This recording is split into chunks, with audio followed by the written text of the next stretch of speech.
Okay, so we're back. We just created our existing. Time to get up. My alarm just went off too. We're starting early today. Okay, so we finished our existing profiles. We're going to go in and design some proposed profiles right now. So let's jump into that proposed design file. It has our, or not proposed, but profile design file.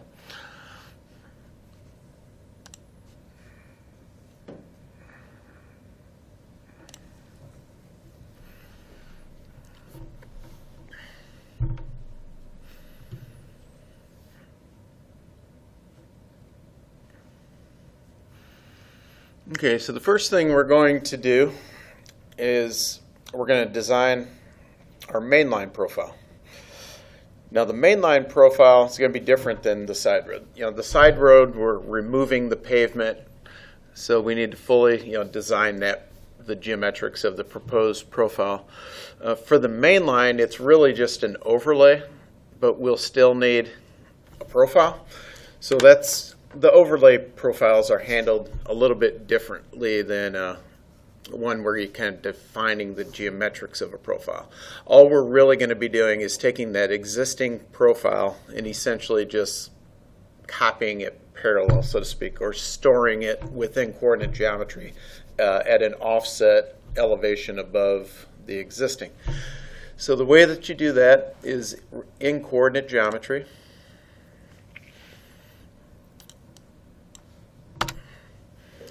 The steps would be you go to the element pull down, we select profile and offset, and then we select our source profile, which is the existing profile. Give the target profile a name, so we'll call it Illinois proposed, or proposed Illinois 54, and then we're going to give a station range. And actually, I think the range that's in there will probably work fine. Somewhere around the beginning of our job. Yeah, we'll just go with that. That'll be fine. And 871, yeah, that'll work. Well, let me look at the existing. How far did we take the existing?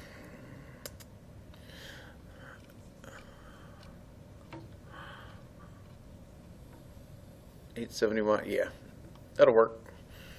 All right. So then your offset is going to be, you have to think about what you're doing with your project. The most common one would in this district, especially, or maybe all districts, we're just going with like a standard overlay, and we're going to correct the cross slope with milling.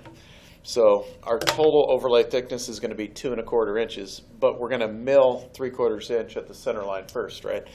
So essentially your proposed profile ends up being 1 1/2 inches above the existing.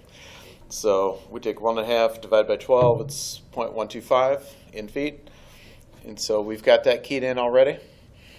So just like a lot of the other dialog boxes, once I get that information populated, I click this add button, it adds it up here to this group, and we're ready. All I do is hit the create profile button,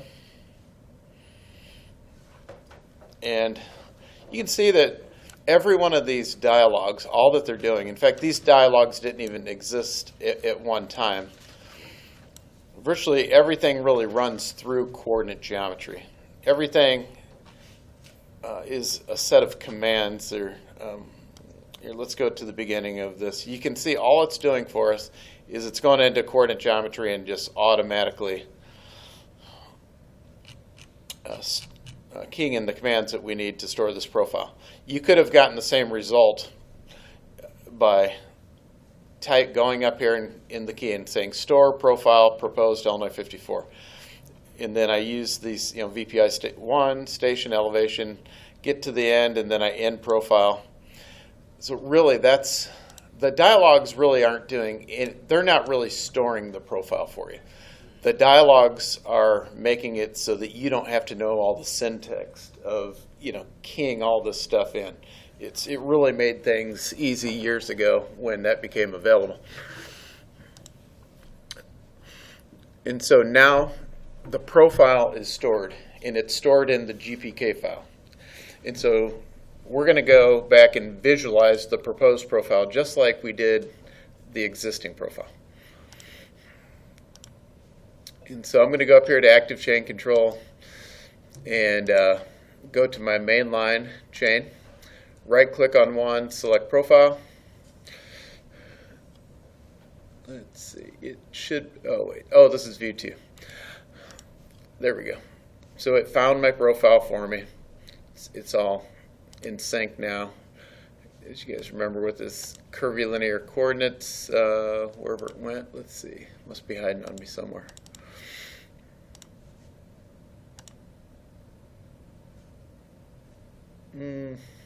Where did it go?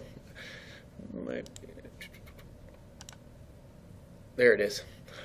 If this ever happens to you guys where you have some dialogue that's hidden, you're like, it just seems to have disappeared somewhere. Maybe sometimes you kill a window or something, you find it behind a window. It's hiding somewhere and just doesn't want to pop up. A couple little tricks to get it to come up for you. The first place I'd look is the Windows pull down, and it will show you all the tools that you used recently, and you just select it there and it'll force it to pop up front. That's one way. Sometimes that it won't even be listed there for some reason. So another little trick, maybe not on that one, but a lot of other microstation type ones, like this dialog here, how it changes when I'm in different commands. Let's say you're trying to get this drop element and it's hidden somewhere and you keep hitting it and you can't get it back. Another little trick is to instead of continuing to click there, click on some other tools first. And sometimes it'll bring up a different tool. And then once that pops up here, so the other tool, now watch, I go back and hit drop. And so there it is. So, have you guys experienced that before? Yes. Yeah. Yep. So it's like everything else. Why did you wait till now to tell me this stuff? I guess, well, better late than never. So, okay.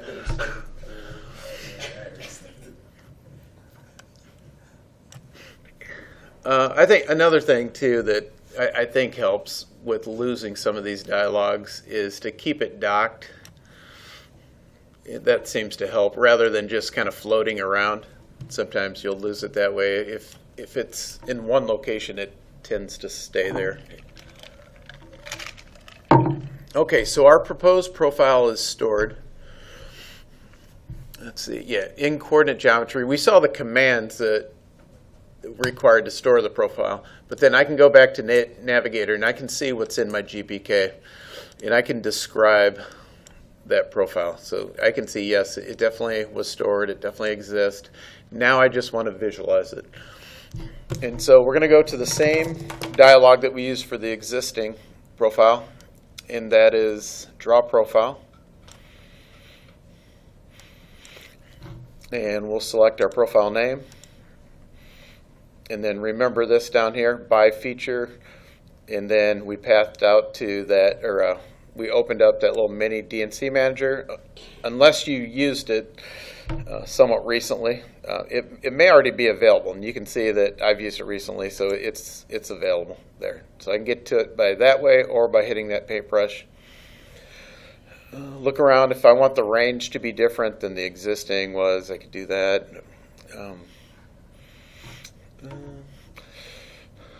And then I hit the add button.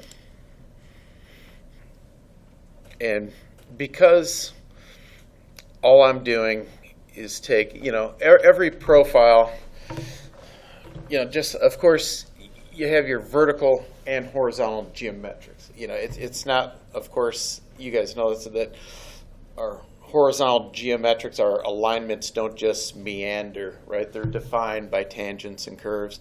And our profiles are defined by tangents and parabolic curves.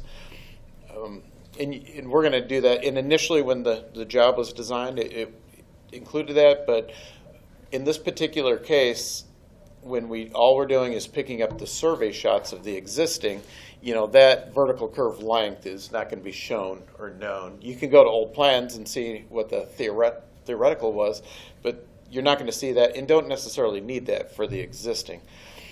And then as it pertains to a simple overlay project, you're not going to see that geometrics either. So with the proposed profile on an overlay job, I guess you've got the two options. One, you can either do what we just did here, and in this case you probably don't need to be showing every VPI because there's going to be a million of them. So I could just go back here and turn those off, and then I hit this middle button and it'll make those go away, because really that really doesn't really tell me too much. In fact, even the proposed profile wouldn't really even show me too much, and that's why on a simple overlay project where you don't have any earthwork at all, there's really no need to show the profile. You could simply go with a plan sheet and not even need the profile. In this particular case, the reason why we're going with a plan and profile sheet, and we're even doing anything with the mainline profile, is because we are doing some earthwork, and so we want to generate those proposed cross sections. So if we're going to generate the cross section, we want to have a profile to run those from. And so that's why you sometimes store a profile that's really just offset from the existing. So that's the main line. Now let's jump over to the side road. The side road's going to be, a little different situation. So in my active chain control, switching over to side road profile, I'm going to bring up another window for design purposes. So here's what you're going to see. This is why what you see happening with Geopak once we get beyond this point. At this point, we use Geopak, and you're essentially a draftsman, really. You're not. So far, we didn't do any engineering work of any kind. We're doing drafting, really, up until this point. But it's really when you start getting into the proposed, that Geopak can offer you a lot of tools to assist you in the design. And that's why it's much more beneficial, if possible, if the designer is able to use Geopak rather than simply marking everything up and giving it to a draftsman, because the designer can now use the power of Geopak to help you design.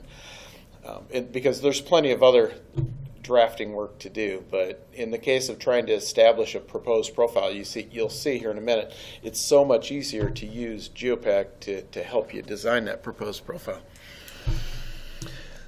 Okay, let's see. Let's bring up another window.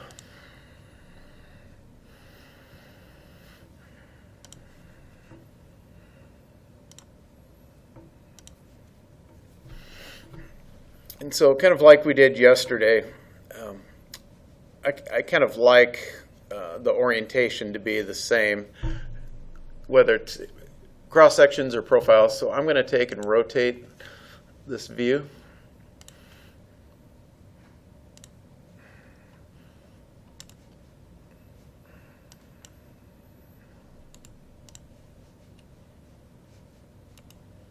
There we go.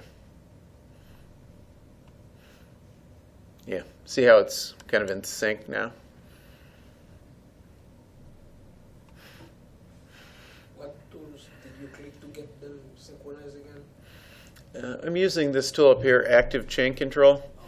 And so all I'm doing is selecting the chain, and then I'm right-clicking in the corresponding window, like window number 1, right-click Plan View, number 2, Profile, and then I could have the third window up also, my cross-section window if I wanted. In fact, we can go ahead and do that.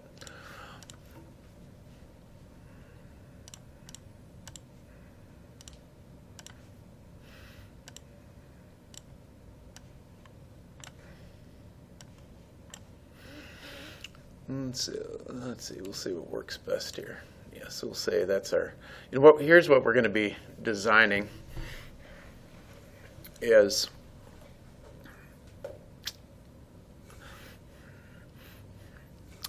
from the edge of pavement here, to the tie-in point. And so then we'll do the same thing on the other side. Actually, let's go ahead and save this. I'll tell you what, let's save it. I'm going to save a setting so I can come back exactly to here.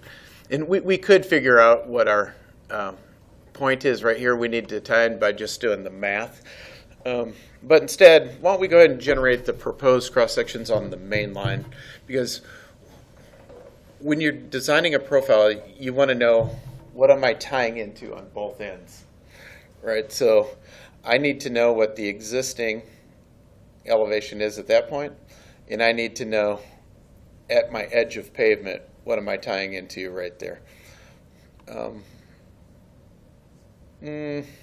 Either way, the order here, doesn't really matter. I don't know, I guess I'm bouncing back and forth.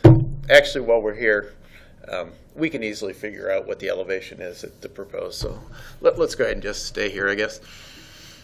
Okay, so we'll go with window number 2, get that in sync, and if you like, as long as our cross-section file is referenced, and that was our side road cross-section file. In window number 4, I can select cross-sections.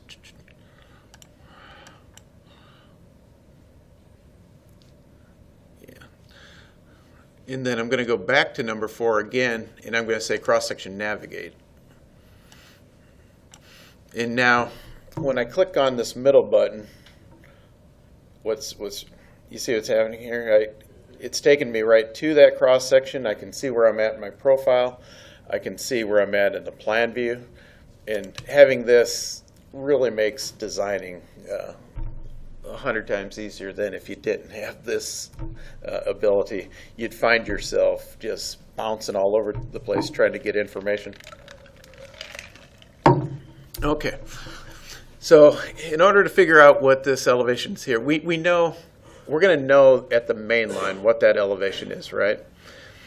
And then we know we got a cross slope of 1.5% for 13 feet is the pavement. So why don't we start off with our proposed profile by just showing the main line pavement.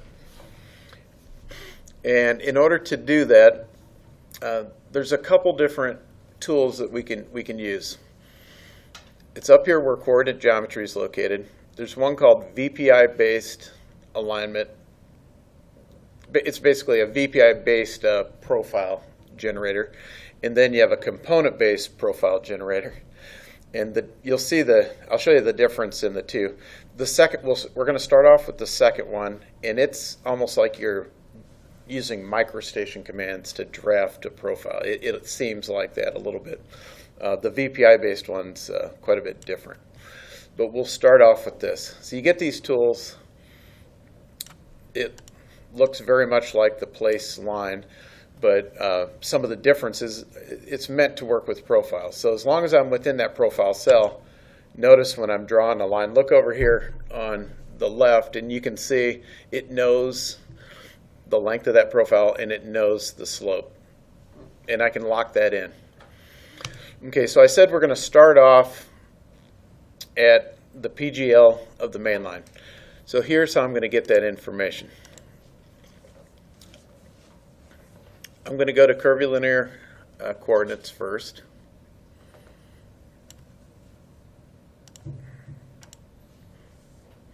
And I'm going to find out what my mainline station is right here. In order to do that, I need to switch this to the mainline. And that just said Kogo's required to be running in the background. And so it says, do you want me to activate that for you? And it did. That's all that did. Okay, so I'm going to snap. And there it is, 859.83. I'm just going to copy that. Then I'm going to bring up coordinate geometry. And then I'm going to go to the element pull down, select profile and elevation. there's my proposed profile. I'm going to paste that information in, and then I'm going to compute the elevation. And there it is, 620.87 is the magic number there. So then I'm going to go back and I'm going to switch my chain name to the side road profile.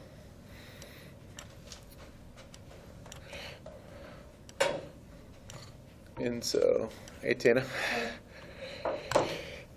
Okay, so now we can locate that point using curvilinear coordinates right here. So I go into that command. Looks like place line, but it's for profiles. I'm going to come over here. I'm going to lock in that station.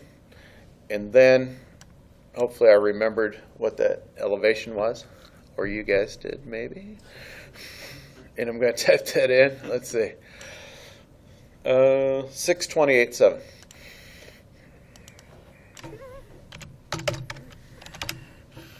And I'm going to lock it in there. And then I'm just going to hit apply. Let's see. Oh, wait a minute. Wait a minute. When you lock the station up, it looks like it's changed. Yeah, I know. Yeah, I'll tell you what happened right there.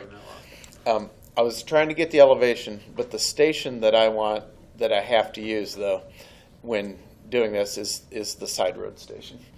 And so what I need to do is type in 10 plus 00, because that's the equivalent station of the main line at that intersect point.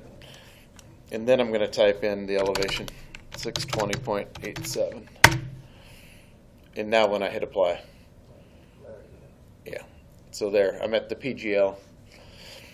And so now I know that I'm in a tangent section, so the cross slope of the mainline pavement is going to be 1.5%. So I'm just going to come over here and I'm going to set that criteria of 1.5. Oops. And I know that the pavement is 13 feet in length. So right now, no matter where I data point on the screen, it's going to draw in that cross slope just like it's shown right there. So there's the cross slope of the mainline pavement, or you could say it's the profile of the side road. And then I'm going to do just the opposite on the other side. In that case, you cannot use mirrors. Can't use mirror. I'm not sure. Let's see. Let's see if mirror is an option. I don't think so. Yeah, that would be nice, but it's not. So looks like I'll have to go back, and I'm going to change that positive to a negative, and we'll get the other side. Yep. Okay, so now I need to tie into that point, and then somewhere over here I need to tie into my existing. So basically right there. And so what I can do, again using curvilinear coordinates, and I'm just going to use, I just need to get a reference point out there. I'm just going to use a basic microstation line command. So I'm going to use my snaps. I'm going to use intersect snap, come down here, and with my left, this probably works best with, I know most of you guys use AccuSnap. For this, I'd probably turn AccuSnap off and click on intersect. Drop down here, and then don't go right at the intersection for this particular purpose. Come back a little ways and hit your middle mouse button right there, and then come over here. Again, stay back a ways from the intersection. Hit the middle button, and it'll snap you to that intersect point. Now don't accept it. Instead, come over here, lock in that station. And remember, we talked about this yesterday. We said each one of these views requires 2 of the 3 toggles. And depending on which one of the 2 you choose, it's going to draft in that view. This is something that took me a while to figure out, and I don't know that it's documented anywhere. So it'd make you crazy if you're trying to figure out this. So what I'm going to do is I'm going to choose any elevation in the profile. And because I know if I choose these two, station and elevation, and I hit apply, it's going to draft in the profile view.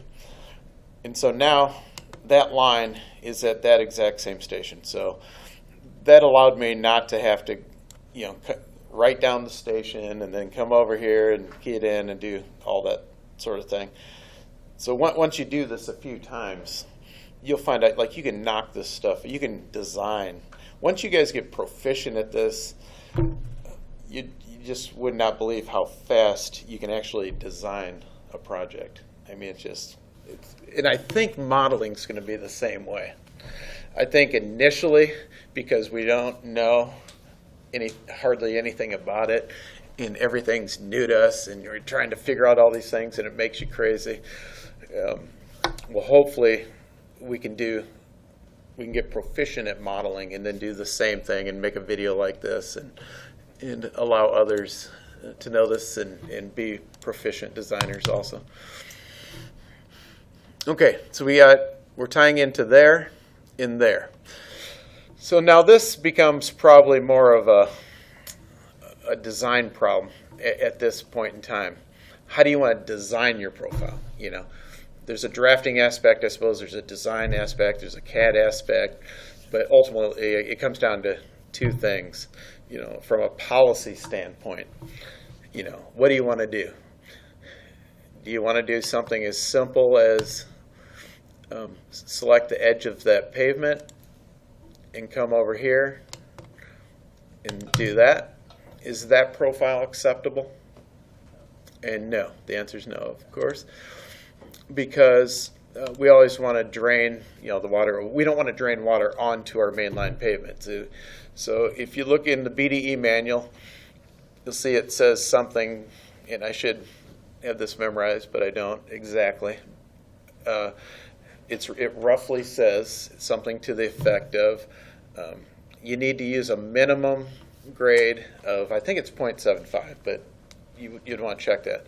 And you need to go back so far, which is roughly like the middle of the ditch, or I believe it also gives you a distance. Now, sometimes you have certain criteria. You have existing conditions, and sometimes you just can't quite get there.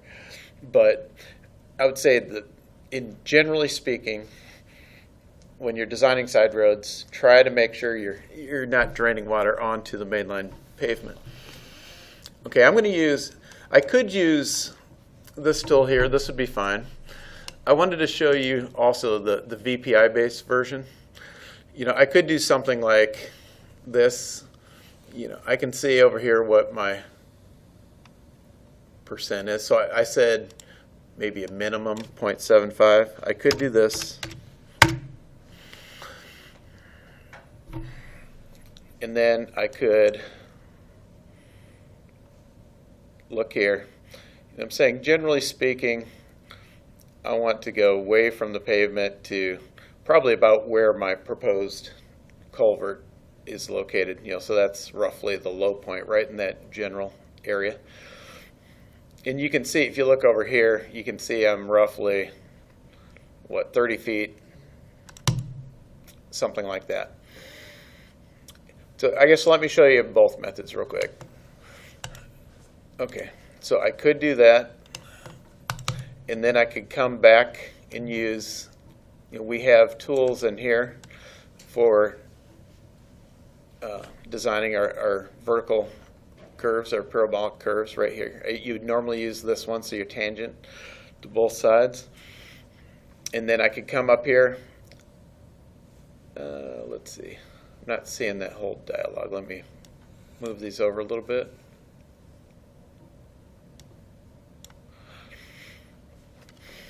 Okay. The reason why I think you're going to like the other version is because you don't have to look up in the BD manual to find out what your K value needs to be for your particular design speed. So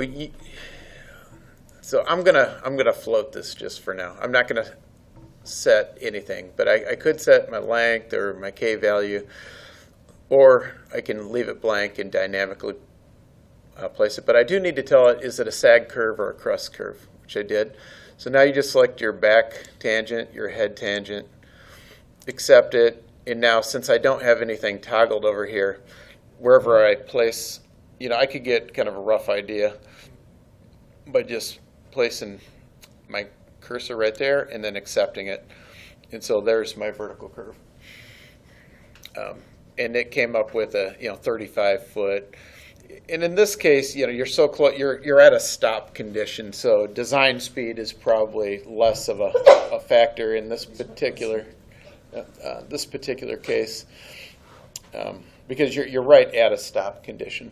So it might be more of a matter of what vertical curve length works out well, and you do want to usually not have some oddball vertical curve length, but it looked like something like 30 foot might work well. It's and sometimes it's a little bit of a trial and error. But like in that case, maybe since, like I said, I'm at a stop condition. If you're on the mainline profile, you're going to be needing to find out what K value is acceptable if you're using these tools, and you can go with that. But here I'm almost going to disregard that for now. I'm at a stop condition. It looks like maybe a 30 foot is going to work well. And so now that vertical curve is exactly 30 foot, and ultimately that's what I'm going to want. But let's delete that now. So that was one method, component-based profile generator. And you can use a combination of the two, either way. So now let's use the other method just so you guys can see both. And usually I do end up using a combination of both. They both have pros and cons, I suppose. Okay, so I'm going to go back. Where was it? Yeah, to where Kogo was, that second one over. Drop down to VPI-based version. And it brings up this dialog here, and it's asking me it needs to know what my profile cell is that I'm using. I hit identify cell, accept it. That way it populates all this information so that you don't have to do that, and just say OK. Now here, you could go through and look to see what preferences were used, that sort of thing.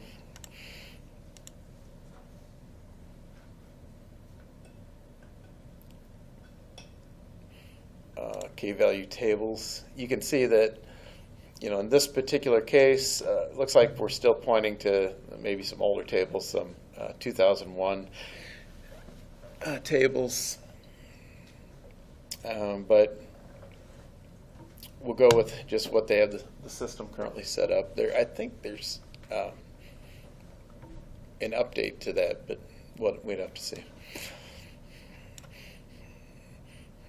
And I don't know for certain, but I'm pretty certain on when we go to modeling on their, IDOT BDE, for some reason they took the AASHTO standards and just barely changed them, for IDOT. And so IDOT had to go in and set up their own preferences. But I'm pretty certain that when we go to modeling, they're not even going to bother, with that, because the software has in by default all the AASHTO standards. So I think we're probably just going to use that. And I think the 2011 AASHTO standard is the most recent right now. I'm pretty certain, not positive. Okay, so the way that this tool works is I'm going to start off using this dynamic button. And this works left to right.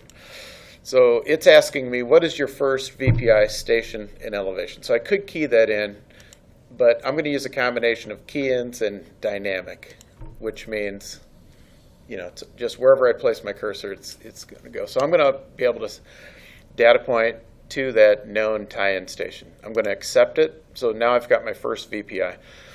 So now I need to tell it where I need to add a second VPI. So I'm going to hit insert, go back to dynamic, and I'm probably going to start off with kind of eyeballing this thing, and then I can go back and lock it in a little differently. But I know roughly I want that profile. I'm probably going to, what I would do if I was designing this, I would probably actually check to see what this back tangent is here, and I would end up just extending that, whatever it is, to where we said earlier, using that other method about approximately where the proposed culvert is located in the middle of the ditch, somewhere like that. Then I'm going to insert, and again hit dynamic. Then I'm going to snap to that edge pavement. And then to get my vertical curve, I'm going to use these toggles at the very bottom. So I'm going to go previous. So I'm always, whatever the middle VPI is here is the vertical curve that I'm working on.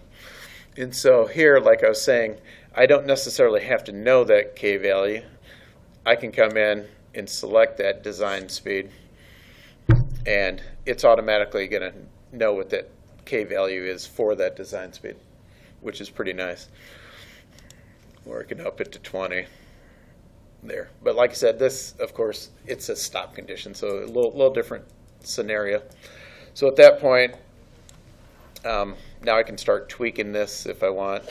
Maybe I want to lock in the length of the vertical curve.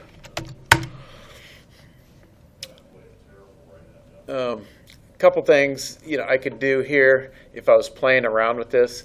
Let's say I had my back tangent exactly what this was back here, and I'm like, okay, I want to move that VPI, but I want to make sure that I hold that tangent so it's the same as the existing, and it was the same here.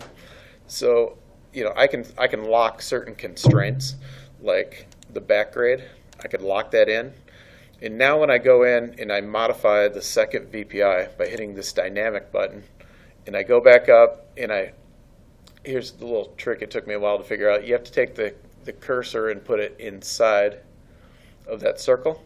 So now look, when I move that VPI, see how it holds that back grade? And so these are some really, you can see, it's pretty obvious that you can see these are like some really good design tools. And so it would be ridiculous for you guys to do this engineering design work on paper and with your calculator, and then have somebody else draft your proposed profile for you when you have tools like this that are just are excellent for design purposes. All right, so that's why I think really, even if you have a squad leader, for instance, or a designer who may not know everything about CAD, to me, there's a few tools that I just couldn't imagine not having. They're just so valuable. And to me, this is one of them for sure. Okay, so maybe I like my profile at this point, and I'm going to go File, save the profile. I'm going to give it a name. We'll call it,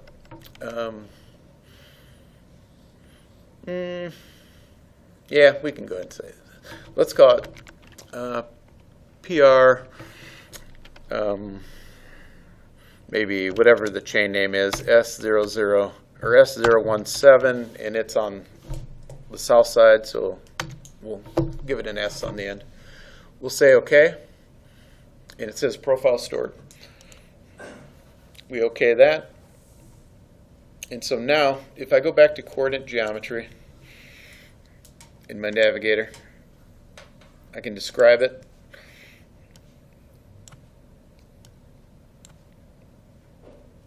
Not that one. I guess I selected the wrong one. Yeah. So now notice the difference on this profile compared to the other. Both were proposed, right? But on this one, I actually defined the geometrics of the profile.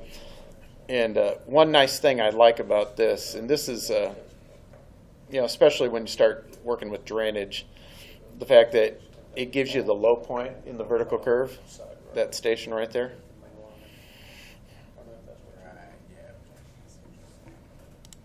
Okay. So we're good to go there. So let's go ahead and do the same thing.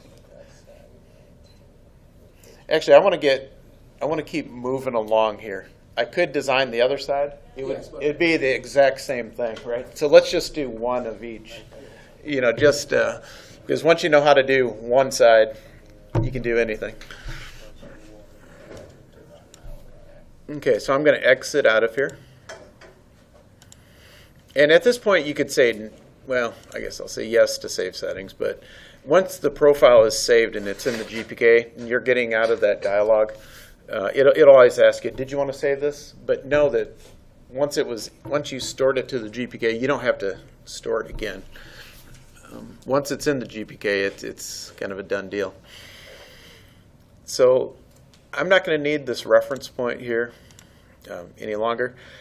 So let's go ahead and visualize that proposed profile. It's going to be the same steps as the existing.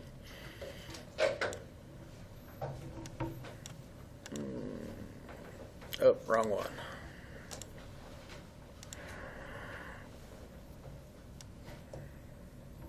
Draw profile right there. Okay. Okay, so we're going to select that proposed profile we just stored. Again, change the feature over to the feature description to the proposed 20 and 5 version and add it in.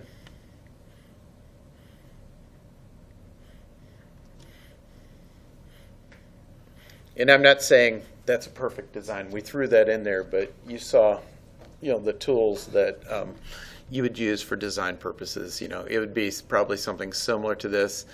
You would probably want to. You probably could have gotten by here. We're going pretty low. We're kind of cutting lower than maybe we needed to. You probably could have gotten by with maybe a little bit flatter slope here. It just depends on what your constraints are. Something's got to give. So when you're looking to design, what are things that you can't change, and what can't, what has to float, and you take all that into account with your final being an even number, probably like 30 instead of 32.14, something like that. Okay. So that was proposed profiles. What's next? Shapes. Shapes determine the cross slope of our pavement. So what we're trying to get to here is proposed cross sections. And now that we've got a proposed profile on the main line and the side road, we're ready to do proposed cross sections. But there is one more thing that we have to do, and that is we have to define what the cross slope of the pavement is. And normally on projects, you're going to have a curve. And so you're going to use the same tools, though, regardless of if you have a curve or not. If you do have a curve, I'll show you that Geopak will calculate your super elevation for you, your transitions, all that sort of thing. Or even if you're trying to match existing, you're going to find out from Geopak if the existing meets policy based on your design speed. And then you're probably going to end up tweaking the design speed a little bit if your intent is to match the existing super elevation on the curve. But then, even when you do that, it's always going to calculate your super elevation transition lengths and allow you to cut a cross section anywhere within that transition, and it'll know exactly what the cross slope is at that location based on shapes. So that's what we're doing now. I'm going to go back to Project Manager. I'm going to select Calculate Super Elevation.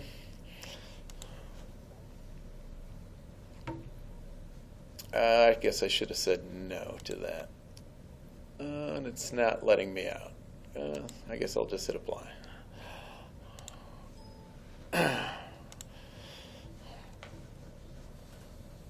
Okay. So this is the dialog for calculating your super elevation. You're just answering a bunch of questions. We're going to need to do one for both. We're going to do one for the side road. We're going to do one for the main line. The side road, we'll probably still use this just to get something initially out there. In a situation like this, you're probably not going to end up with any kind of a normal crown. You're going to end up warping this to basically match everything around you. Yeah. Especially there, you're not going back. If we were going back further, yeah, you'd probably get into a normal crown situation. But we're really just replacing just this very short distance at the intersection. And for your cross slope of the side road, what's going to end up happening is you're going to have to store a profile. You're going to, along the edge of pavement, you're going to look at the existing edge of pavement profile. You're going to look at the profile of the edge of pavement on the main line proposed. And then you're going to design a profile around the radii on each quadrant. And so, so that's kind of fixed, right? You're going to tie into the proposed edge of pavement, and that had a cross slope of 1.5%, so that's fixed.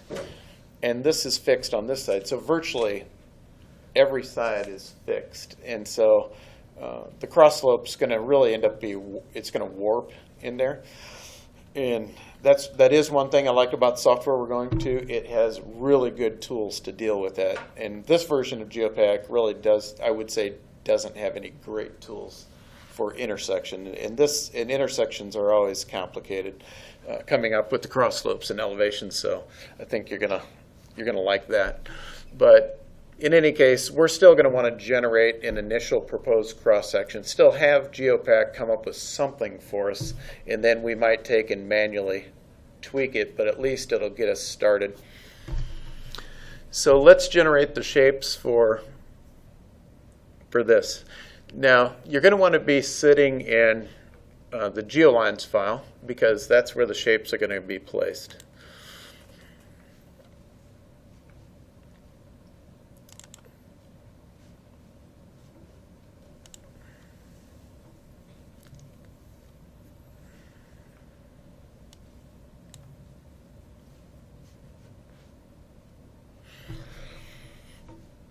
Okay, geolines. Okay, so here we go. We're going to populate this. Ultimately on this short little run, actually it's down here, this little run here, you could probably type in anything for design speed. We're really not going to end up using what it computes anyway. I'm probably just going to leave it. But if you're working on a longer section and you had curves, you would want to make sure you type in your design speed. Design speed is 5 miles per hour over your posted speed. That's how you know what that is. By default, we're pointing to the 2011 standards. This is based on the table. If you look in the BD manual, you'll see that there's various tables that determine what your super elevation is going to be. So there's basically 3 tables that we use: a 4%, a 6%, and an 8%. The 4% is for urban, 6% is for rural, and then 8% really only applies to interchange ramps. So I'm just going to choose one here because, like I said, in this case it doesn't matter so much on the side road. I want to get a beginning and ending station, so I'm just going to select something before my proposed starts, and then I can see where my cross sections are, so I'm not even going to bother getting anything exact. I just want to make sure the shapes run through my last cross section on that section. And then I'm going to come over here, I'm going to hit this quick entry, and we use these shapes because we're using the criteria that was set up for us by Bentley. Shapes can be used for your pavement width and for your cross slope. We only use them for cross slope because we handle pavement width in a different way. So we're saying we've got 2 lanes of pavement, median width 0, it's undivided, and we're going to key in a nominal percent slope of 1%, but that's actually going to end up being warped. But we're just going to go with that initially. And then we have dependent shapes and independent shapes. And what the dependency is, it's upon the proposed profile. So you're going to see this shape, which looks like a microstation shape. It's going to be like adjacent to the center line. And that shape is going to get its intelligence of the elevations because it's adjacent to center line and the proposed profile. So that's what dependency is. And sometimes I'll give you an example of an independent shape.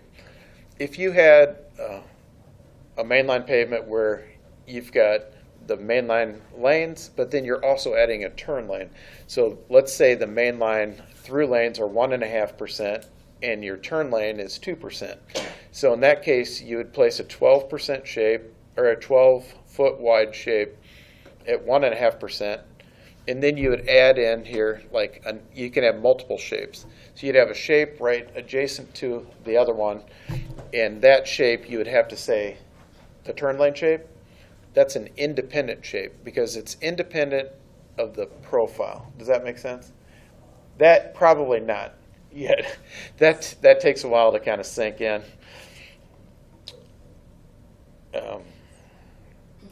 But play the video back and listen to that a few times, what I just said. And also, if you like, go to the help file in Geopak, and it'll show pictures, and it'll show you what I mean. I'm going to keep going. If we had more time, I would sketch this out and everything. But play the video back, I guess, on that one. That's a concept that takes a little while to figure out. I think maybe after we place the shape, it'll make more sense. And so in this case, when you have two shapes adjacent to the center line, now it doesn't make a difference if they're dependent or independent because both are adjacent to the PGL.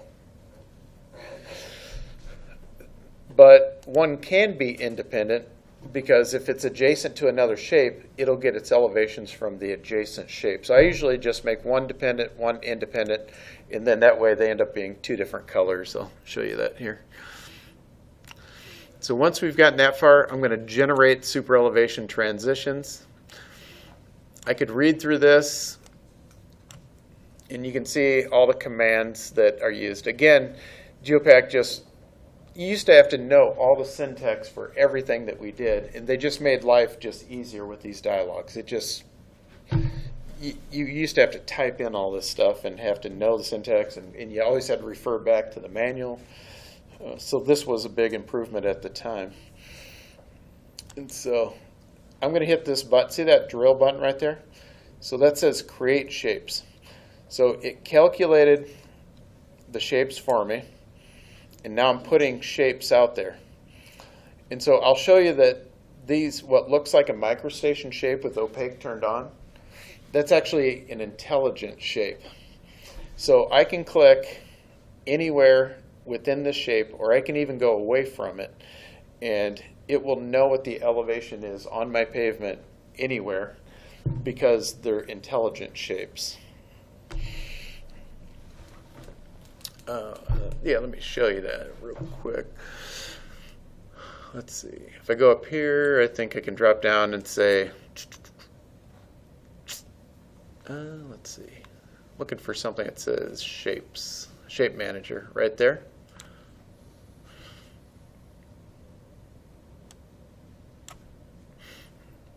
And here, I'm going to hit this information button, this analysis button. It's going to bring this up for me.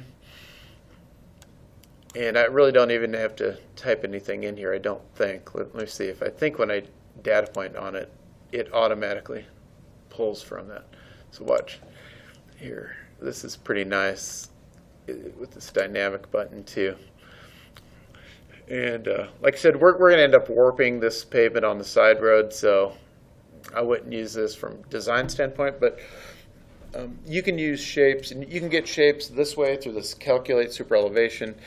There's other shape maker tools that are good, and when you use those tools, any way that you get your intelligent shapes, what makes it really nice is that, let's say you had an island you're designing, and you wanted to be able to pull elevations and label all the kind of control points of that island for construction so that they could lay out the island.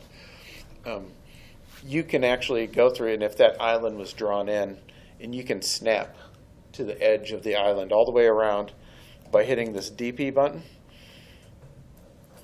And see how it's giving me the elevation right there? And then I would take that elevation and I'd have a separate detail sheet, and then I would use my labeler and I'd give a station, offset, and elevation for the island, so that in construction, when the island is built, if it's built before the pavement was done, that the construction would have all the elevations that they need to construct the island. So it just depends on the situation. I know sometimes they'll build the islands in advance of the pavement, and other times they'll actually just pave it and then go through and just saw cut out where the island's going to go. And it's probably easier to lay out that way, because then you're just matching the pavement. But we don't, in design, of course, we wouldn't have known for certain how the contractor is going to construct it, so we need to make sure we provide enough information just in case the island is built before the pavement, which it is in a lot of cases.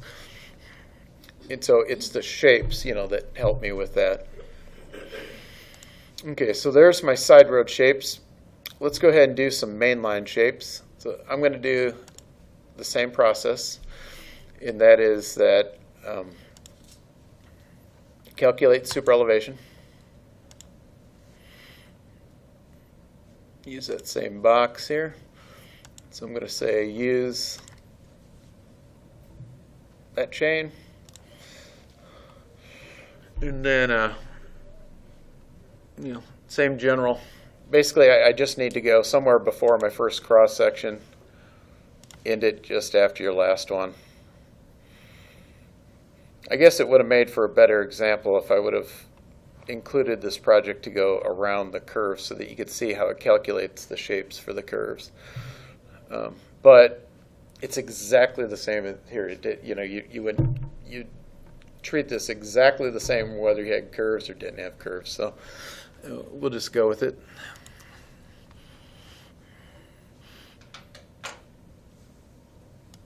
And so I'm going to select my proposed profile on the main line.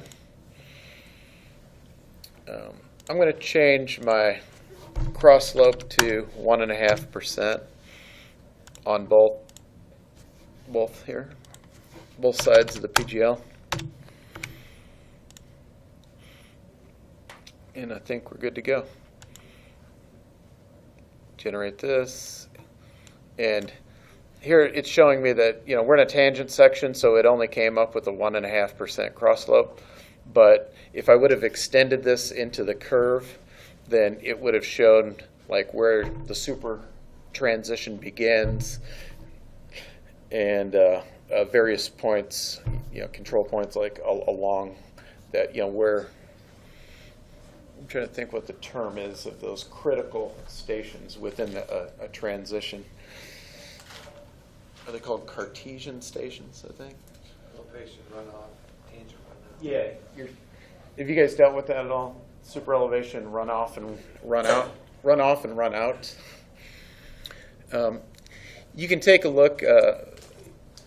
There's a real good diagram of it as a CAD standard. So we actually include that in most every job, even resurfacing projects, because the way that super elevation transitions are handled is different than when the roads were originally built. It used to be based on design speed, you'd have a total transition length, and you'd take that total transition, and 2/3 was before the PC, then 1/3 was on the curve.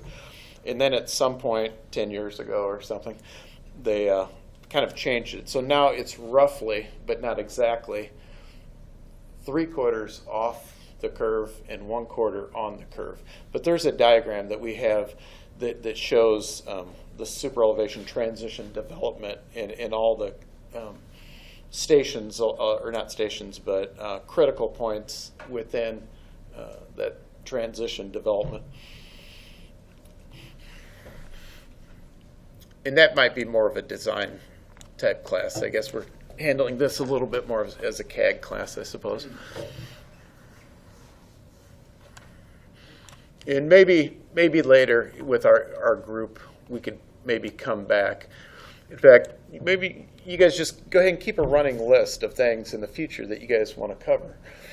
You know, if you want to handle something from a CAD perspective, we can do that. Or if you want something more from a design perspective, we can address that too. And then, you know, I can try to do that for you and answer questions. And then when I'm not certain of, we'll bring in like a guest to our group, and we'll have that person try to explain whatever it is that you guys want to learn about design.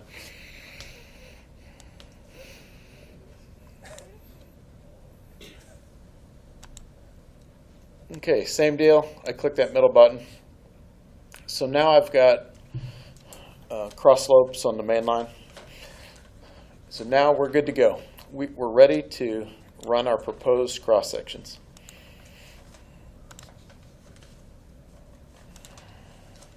I know I'm going over this pretty fast, but unfortunately somebody has the room at 10 o'clock, and I hate to rush through this. But hopefully you're getting enough information to at least get you started. And then if you get stuck, you know, we can talk through it at that time.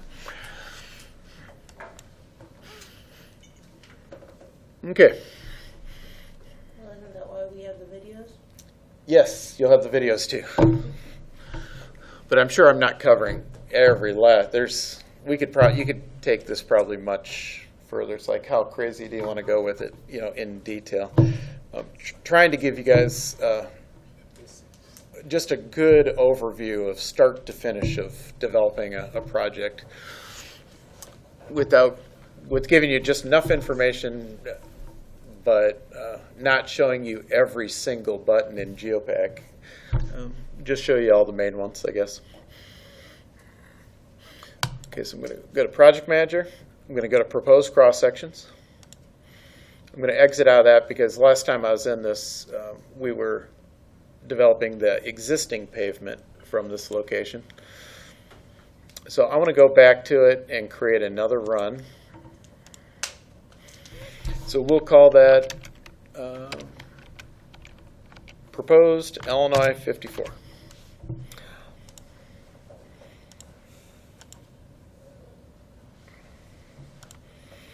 And we've already been through this with the existing, so it's about the same thing with the proposed, right? So I'm going to path out to my cross-section file. So we're doing mainline right now. So there's mainline. I think we need to change this to 0.01. Pattern lines. I'm going to select my chain. 2 to 1.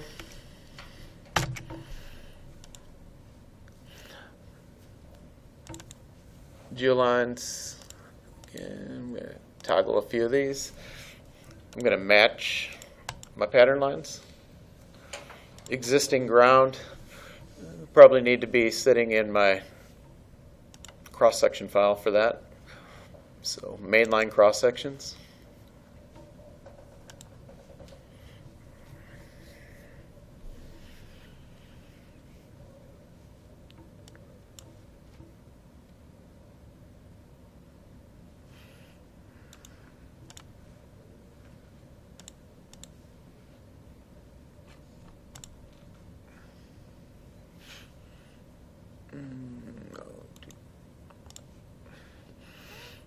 Okay, so I'm going to point to that file.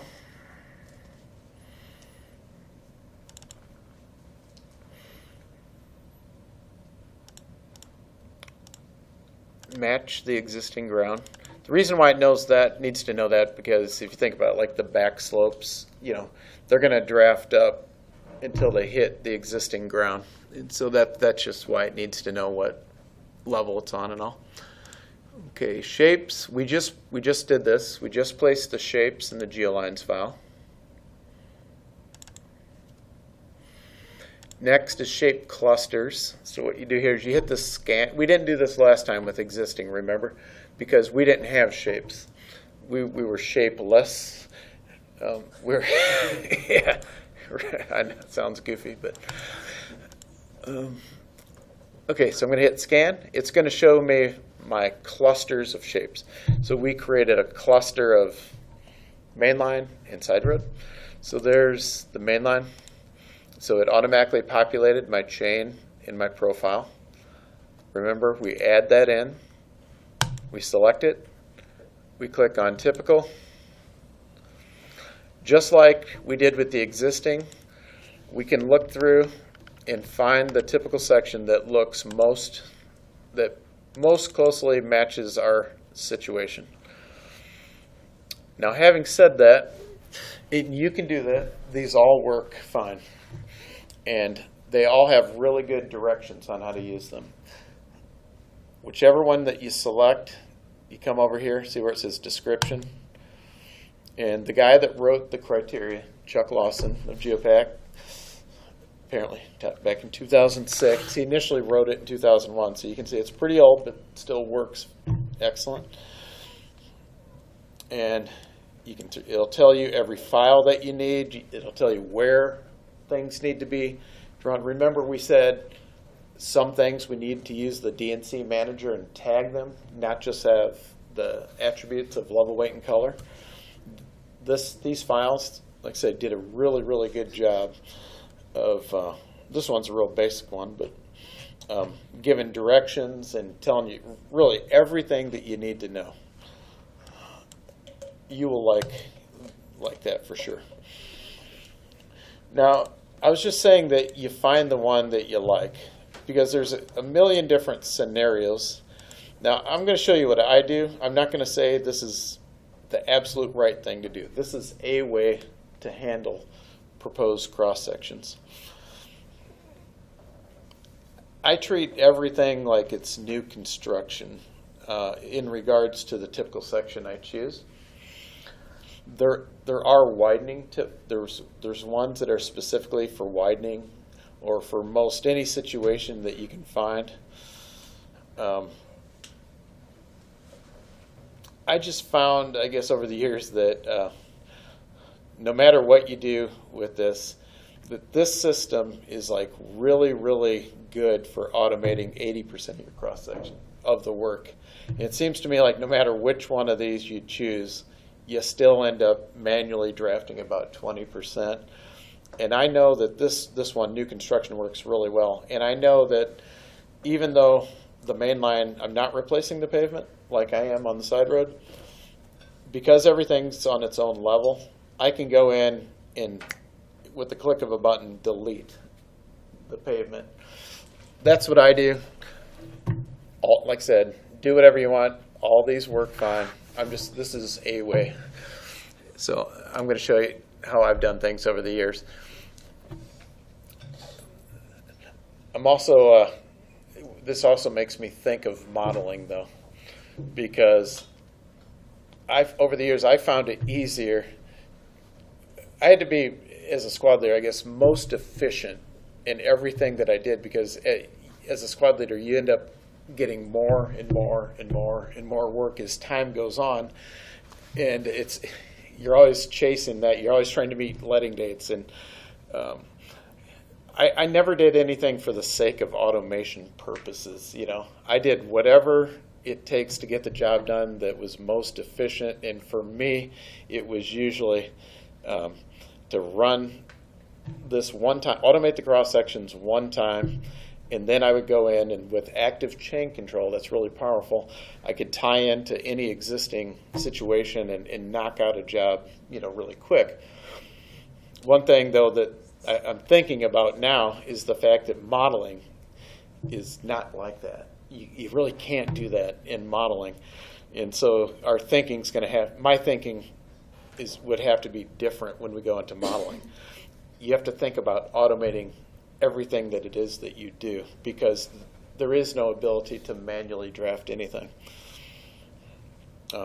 Although there is one thing that gives me hope with it is I did find out there is an ability to kind of manually do some 3D drafting in the model.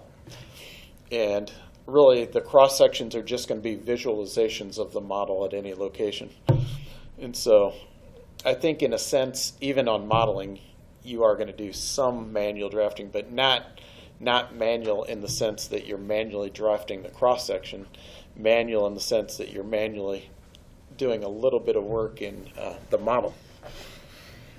And then all of those models together will be published into, all those terrains will be published into one model. Okay, so just like yesterday, I'm going to hit apply.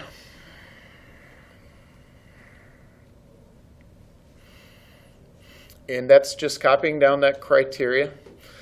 And then I'm going to go through and I'm going to answer all these questions in design variables and redefinable variables. I'm going to select cross-section. Again, mainline, modify. Topo.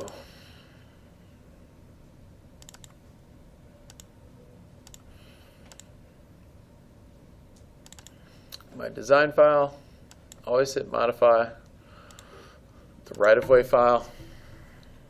And remember, that's in the land acquisition folder. And in this typical actually works. Remember yesterday I said it was having me choose that file when I knew it wasn't really going to draft the right-of-way for me there. But I guess all the variables were just kind of mixed in together.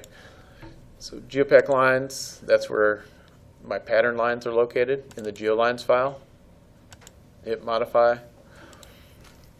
Plan view ditches, this does have the ability, I don't use this a whole lot, but if you like to, in addition to automatically drafting in the cross section, it'll automatically also go back to the plan view and draft in your ditch bottom for you.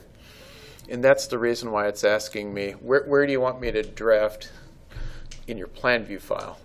And as I process this, it's going to give me the option of saying yes or no, I want it to do that or not. Now, we haven't stored any special ditch profiles yet, and we'll come back and do that here in a minute. But right here is where I would specify the names of those special ditch profiles. So the way that it works is it's going to go with a standard 3-foot ditch on all my ditches on my proposed cross sections, unless it's within the station range of a special ditch profile. You know, a ditch bottom that varies. It's not a constant 3-foot. And then it'll do all sorts of other things too, and I'm not going to get into this so much because once you know how to do what I'm showing you right now, you could really do anything with this because it's all kind of the same. You know, just like we drafted in edge of pavement, if there was curb and gutter, you know, I would have drafted that in. I would have tagged it. Right-of-way lines, everything that you draw in that's available here. And when you're using this typical, I'd highly recommend you print out, hit that description button, read the instructions, and you'll see all the things it's capable of doing. You know, if you have an urban job and you have sidewalks and you drew that sidewalk in, it will automate the process of drafting the proposed sidewalk with the cross section. Like I said, curb and gutter, swales in between, like the curb and gutter and the sidewalk. It'll do everything that you're going to see here, you know, plus more.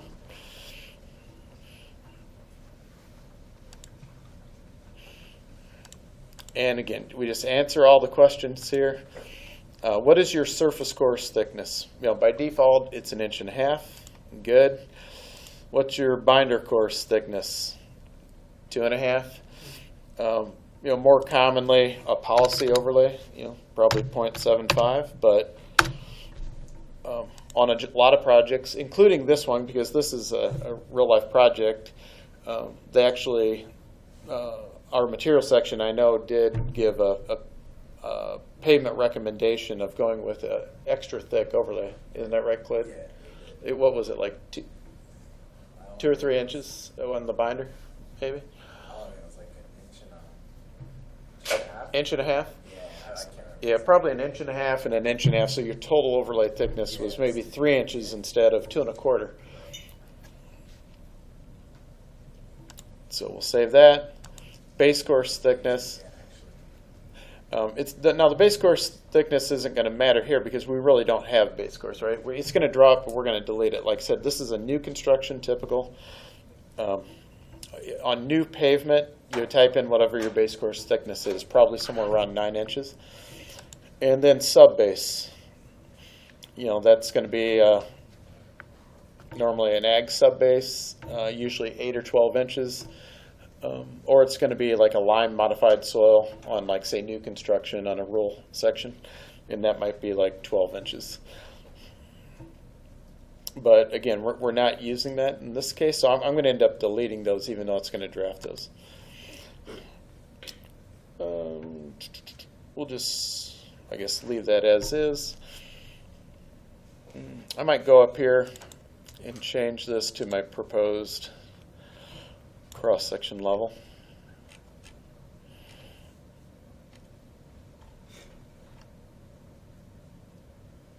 Let's call, I don't want to look too long, but pavement surface. And by level, by level, by level. Okay. Okay, now we're going to save the run. So we are ready to process some proposed cross-section. So if I keyed everything in right, it'll work, and if not, it'll give us an error message. So we'll see what happens.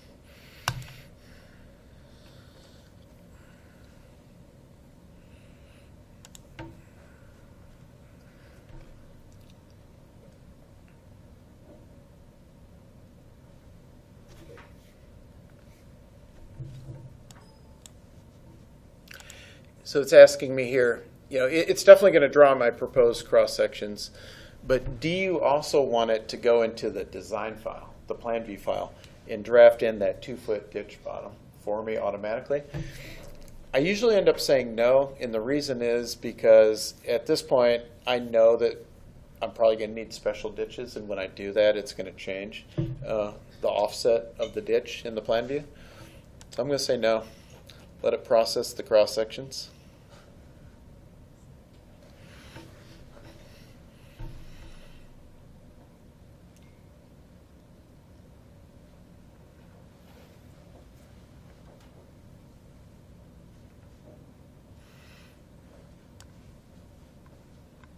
Okay, and I'm going to exit out. The reason why I looked first was because if I saw any major problems, I was going to hold off on exiting. And then sometimes if you miss something, you can go back up and it'll tell you, hey, I can't find what, this, maybe I typed in the name of a file it's pointing to incorrectly or something.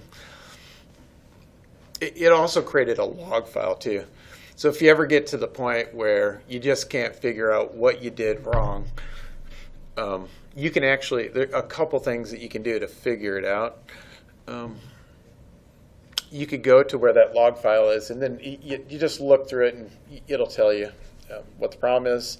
The other option is, while I was processing, it gave me the option of like reading the criteria viewer or something like that. And so I could have actually let it run through all that text, and you can actually hit next. So it's reading every syntax that it takes to do this. And it takes a while because there's a lot to go through. Go next. But I could see every single thing, and ultimately I would be able to figure out what the problem was.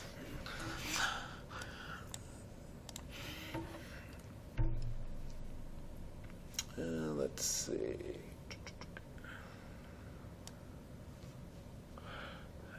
Before I use active chain control, I'll show you that. Navigator first. You can use either one.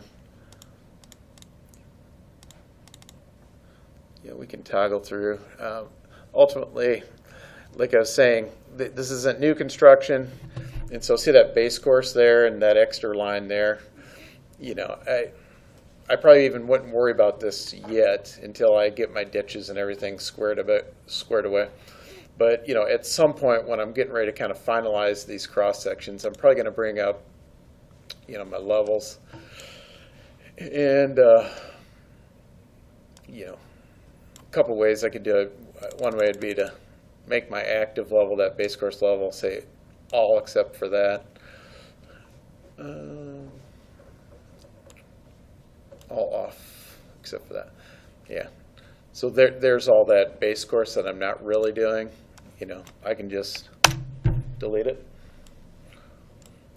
Now when I go back to my cross section, I'm just seeing the overlay, surface course, and binder. You can see that, it's we're doing cross slope correction also because it's not following the existing cross slope. Like some of those other typical sections, they would say match existing cross slope, and maybe there's other districts that work this way, but I don't know. I've worked in 2 districts now, and I can tell you, every single project I've ever worked on, we've milled. I can't think of any project that we didn't mill. So we corrected the cross slope. So I've never used the other typicals that say just match existing, but if you ever have that scenario, then it will actually go out and look at the existing cross slope, and instead of using the 1.5%, it'll just put back what's there, just match it,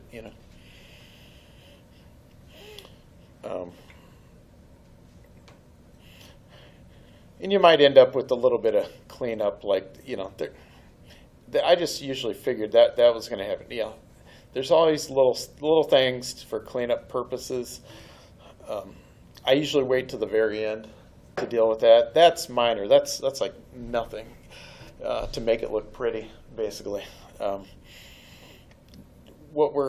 reason why we have cross sections, sometimes we get caught up in too many details. Sometimes you might think about, from a design perspective or construction perspective, why do they even need cross sections to begin with? What are they going to use it for? And number one, well, I'd say the 2 most important things for cross sections are number one, develop construction limits.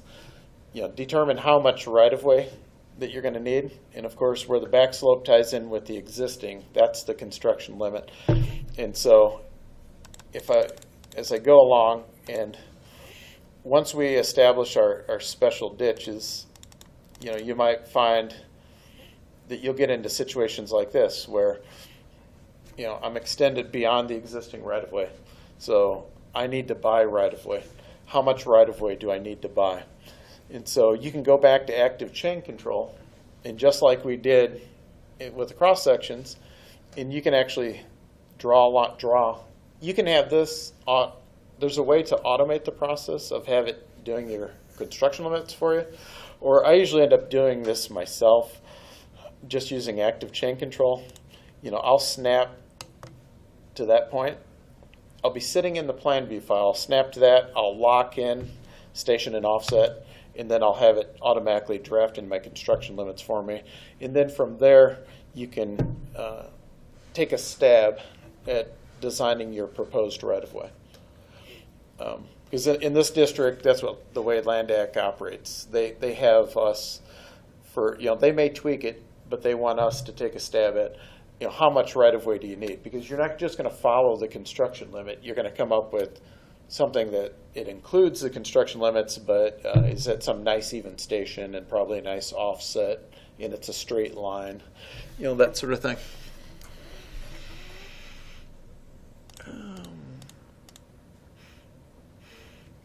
And again, based on time, we got about 45 minutes left. We don't have, and I'm going to try to get to the end. So I think instead of reprocessing at this point, since we kind of covered it already, remember how we locked down the existing? So at this point, what I would do, I would look at the initial design, and I would say, okay, is this about what I want? And it is. It's something close. May not be exactly what I want, but it's about what I want. I know I can't go with standard ditches because I know from a drainage standpoint. Remember on this job, we're trying to get from that intersection down to that swale. So I'm going to need to look at the elevation at that intersection, the elevation down at the swale, and then somehow I need to either have a straight line profile or a profile with maybe a few VPIs in it. I guess we could jump into that real quick. I'm not going to reprocess, but I guess maybe I could show you quickly how I would go about designing a special ditch profile. And then once I did that, I would delete everything here and keep the existing, it's locked down. And then I would type in the name of that special ditch profile in that redefinable variable and just hit run. It'll reprocess again, and then this ditch bottom, rather than being 3 feet deep, it would be the depth of my profile at that location. So yeah, let's go back to profile for a minute.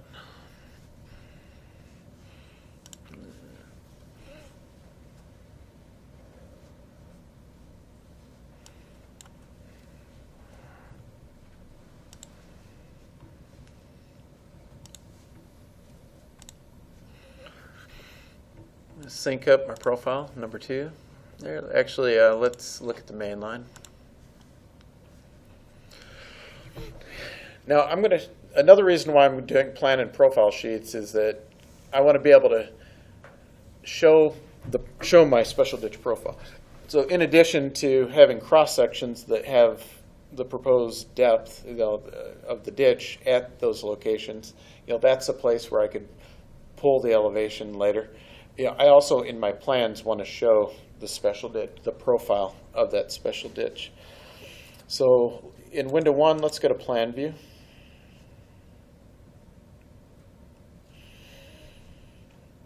And then window 4, yeah, cross sections would be good.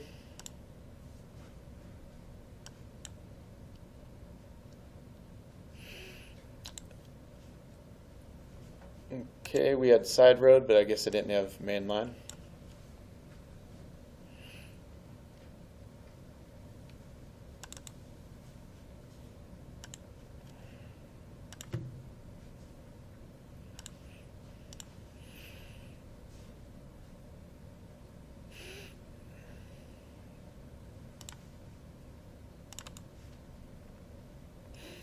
Okay, let me just grab this real quick. Here, ultimately, here's where I need to get my water to flow to, this swale right here. And so my special ditch profile, the low side of the special ditch, is probably going to be somewhere right around here. I'm going to be tying in probably about right there. So using curvilinear coordinates to do a little research here, I guess. I'm going to say, I want to tie in about right there. So I'm going to want that reference point over here. So I'm going to toggle that elevation, end station, hit apply. And so right there, that's what I want to tie into, right there on that side. Now, let's run up here. And I would have had to have developed this a little further, of course. But once I got that proposed crossroad culvert in right there, then I would take the invert of that culvert, which is going to be roughly, like, it's not going to be much deeper than the exist. It's going to be somewhere around there. I mean, it's going to look something like this. I'm going to end up with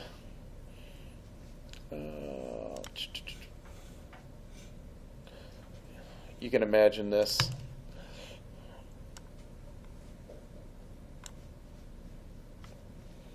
And that's going to be 30 inches times 2 because the cross section is exaggerated by 2. So like that, roughly right there is going to be the invert of my crossroad culvert. And so I would put myself a reference. So I'm going to snap there. And then again in the curvilinear coordinates.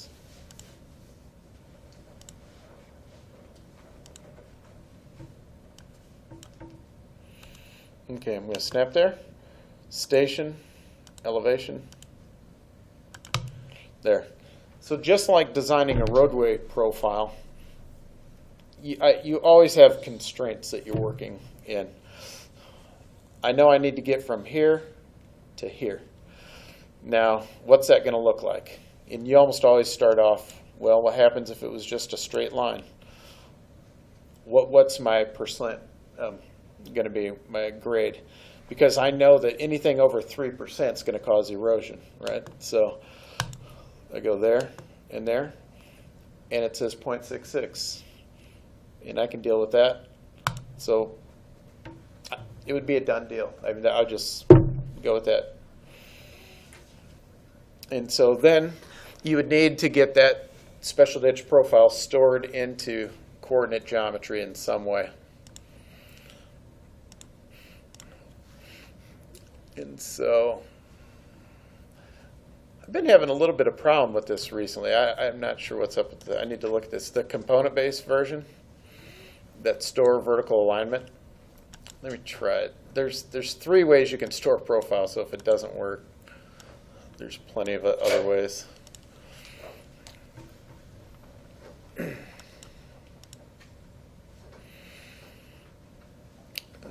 Let's see. So it's going to ask me the profile name. And then I'm going to accept. Yeah, that's what it was doing before. For some reason, I haven't been able to select it. So instead, let's go back to that VPI-based version for now. Identify the cell.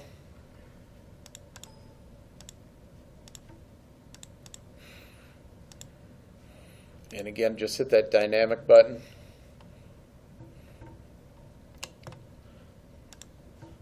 Insert a second VPI.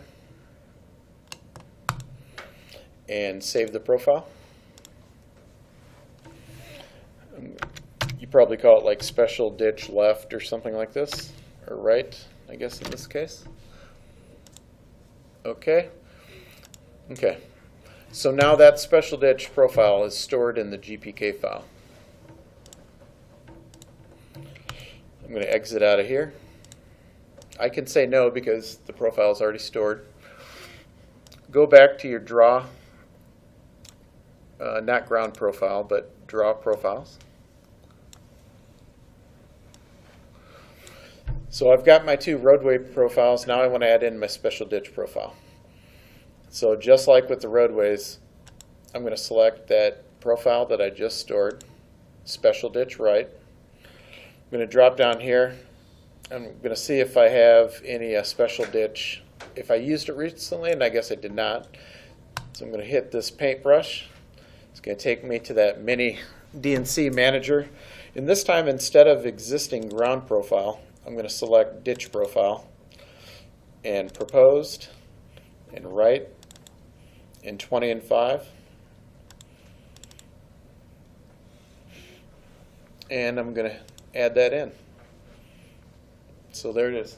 So my special ditch profile is now visualized and drafted to the IDOT standardized symbology that you'd find.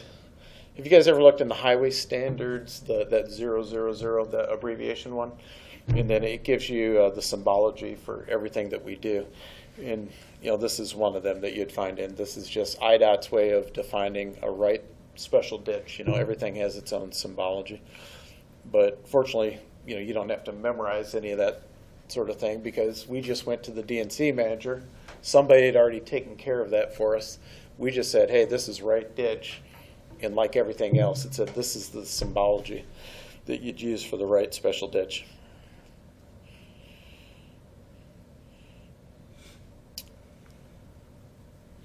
Okay, let's check our list to see how we're doing. Okay, so we did shapes, we got proposed cross sections, we got special ditches. I guess we got 2 things left and we got about 30 minutes. So I'm determined to get all the way through this for you guys. So I know I'm rambling on. Usually I wish I would have stopped and just had asked questions, had some involvement, because I know it gets old listening to my voice for a long period of time, I'm sure. But let's try to knock it out. Then that way you'll have it on video. You can go back and play it later. Okay, so we have our cross sections in our cross section file. But now you want to put them on sheets.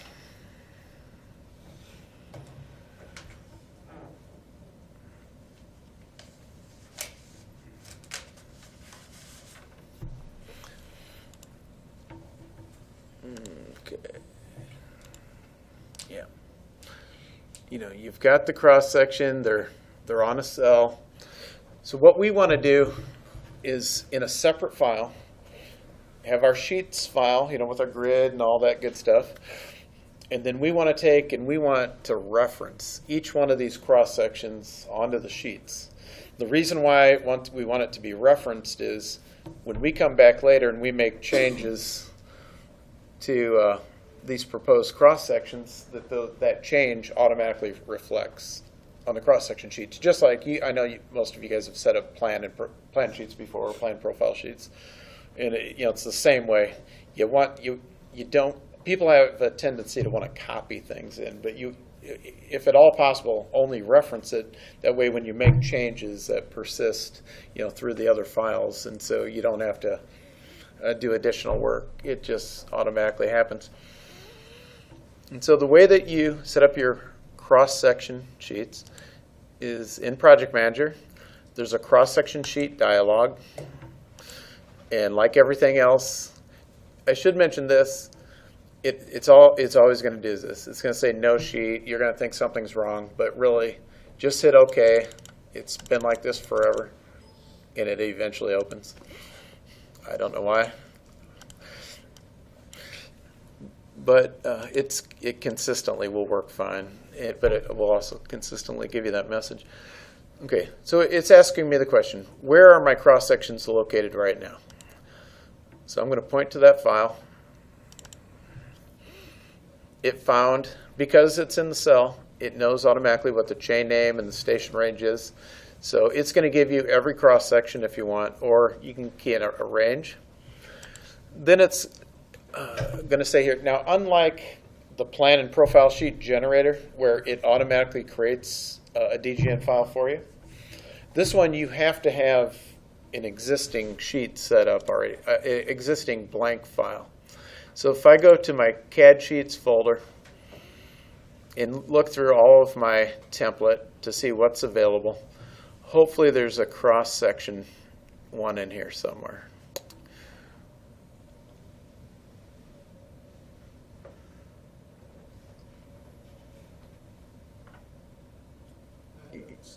You're kidding, there's not one there?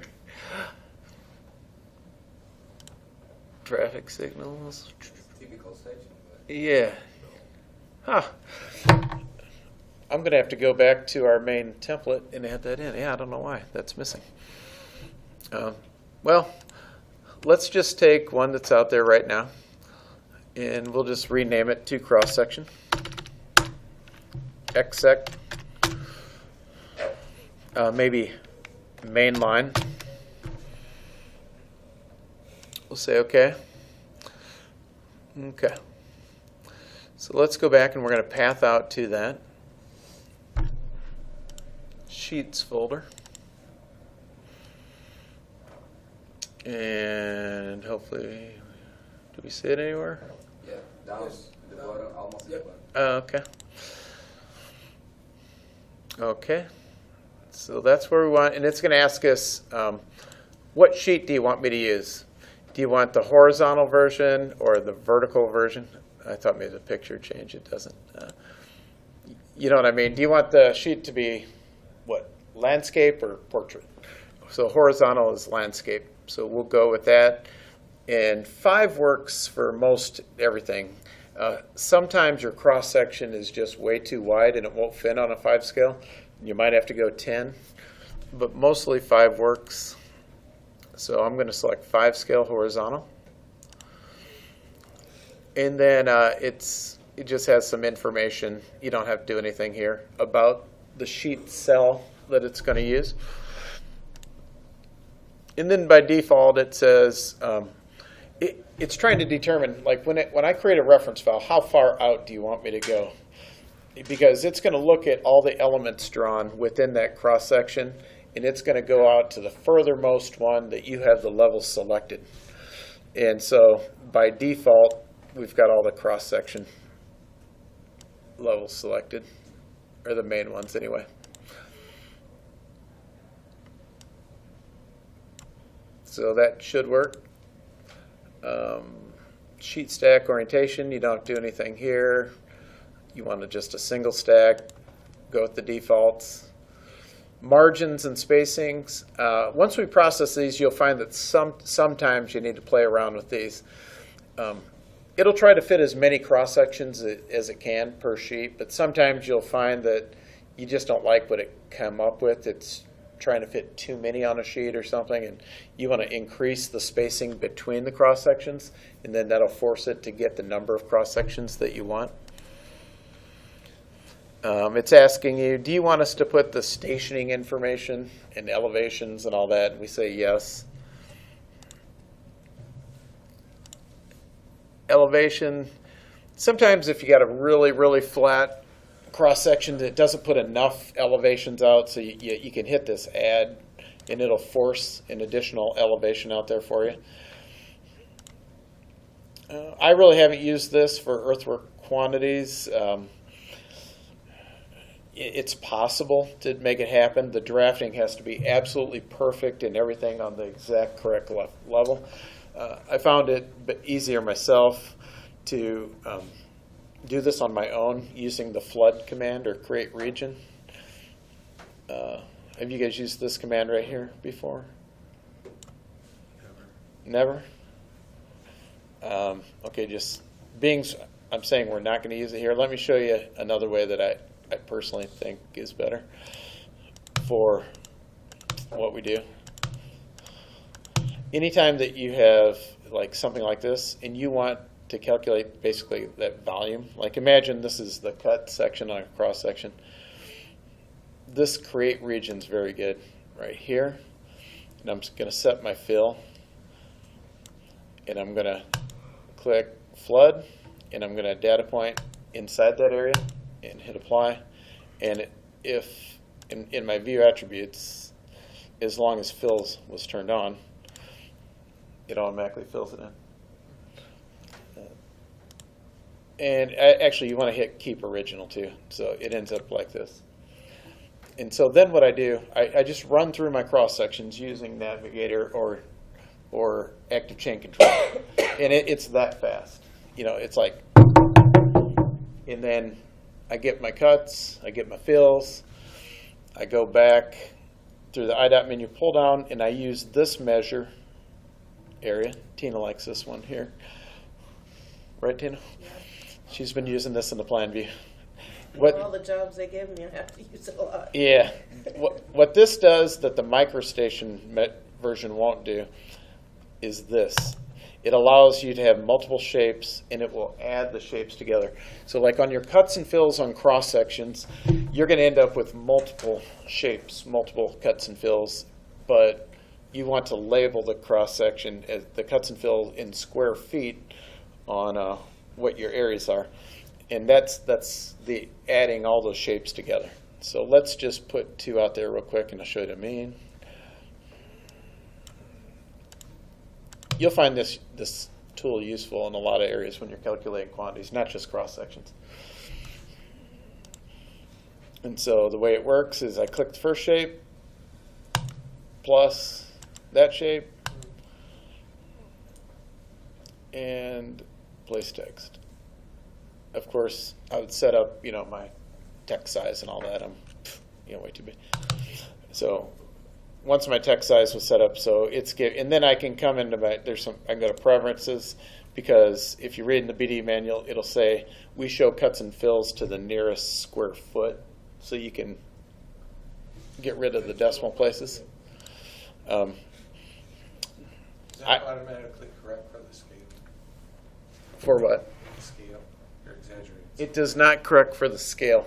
So what you need to do, that's a good point, Brian. Yeah, because you could end up quantities way off twice as much. Remember, we exaggerated the Y.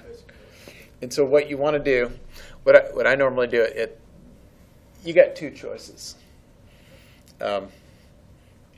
You could either go with what you have here, and, you know, well, here for example.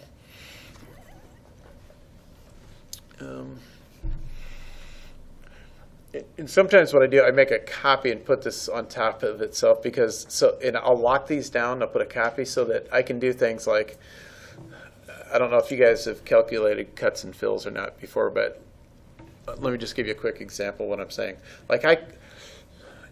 What I would have to do here, the cut, because they're calling for topsoil, which we really don't too often, only in new construction. But if you were, your cut would actually go down to the bottom of the topsoil, right?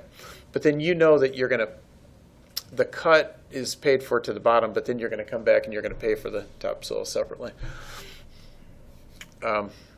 So what I might do in a copy, sometimes I'll do this so I can just get the shape one time. Several ways you could do this here. I could either flood the whole thing. Where'd my create region go? I could either do that. And I'll get back to your question, Brian, about the... I know how to do it. Yeah, you know how to do it, yeah. You're just making sure I don't forget to tell them, right? Yeah, well, I was wondering if it did it automatically. Yeah. You already entered the scale. Yeah, Cross section. let me hit undo on that, and then that'd be one way of flooding that. But getting back to Brian's thing about that, here's two choices. You either take all the cross sections, if they were selected. I could take this back to a 1-to-1, right? I could go scale, and maybe you do this in a separate quantity computation file. And I could say, I could unlock, and I'd say keep my X at 1, but make my Y 0.5 to get my 2-to-1 back to a 1-to-1.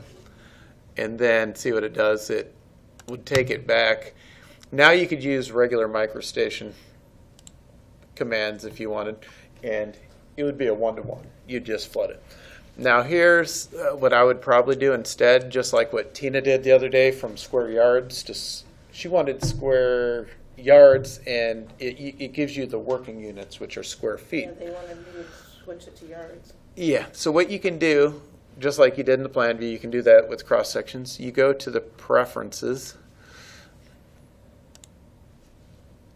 into settings, and I would say for a conversion factor, and this seems backwards, by the way, but do a little test run on this. But I would type in a conversion factor of 2, although it seems like it should be 0.5, but it's 2. And when I do that, and even though that it's I guess what it's saying is, what did you exaggerate it by? I exaggerated it by 2. And so by typing in 2 here, when I flood that area, it would automatically, now see how it's half the quantity?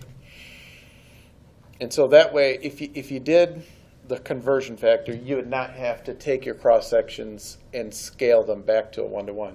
You could leave them at a 2-to-1. I come to trust this. This works really well. Now, same with what Tina was doing in the plan view the other day.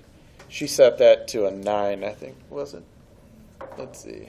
Let me think about that. We were going from square feet, square yards, whatever the conversion factor was that worked for that. We set that, and that got her square feet. Okay, I want to keep going so we finish on time.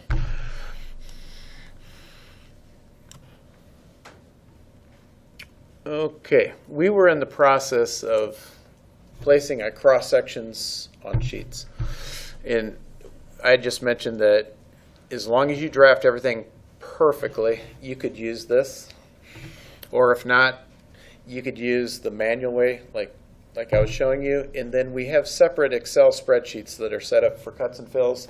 So you trust me, this is probably the way to go. Use this command. Click, click, click, click, click, click. You get exactly what you want, because you know yourself how you're paying for things. The problem is Geopak may not have quite enough information.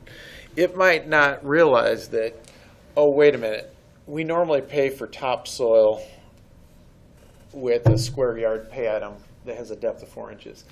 In this case, it's a different situation, and there's other pay items that we're basically going to strip the topsoil on the job.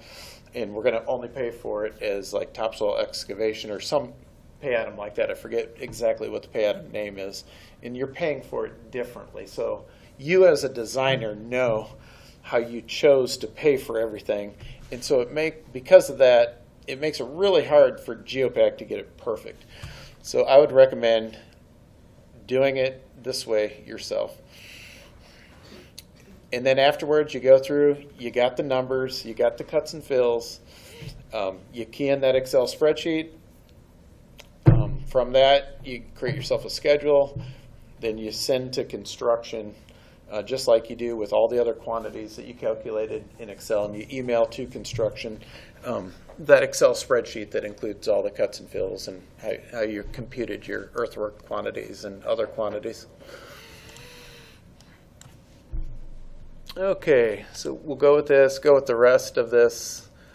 I'm going to save the settings and lay out the sheets.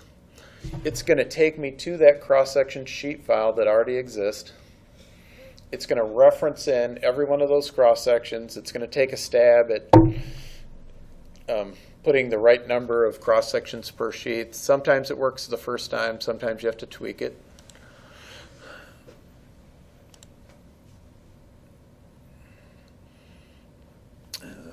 Let some levels are maybe turned off. Let's see.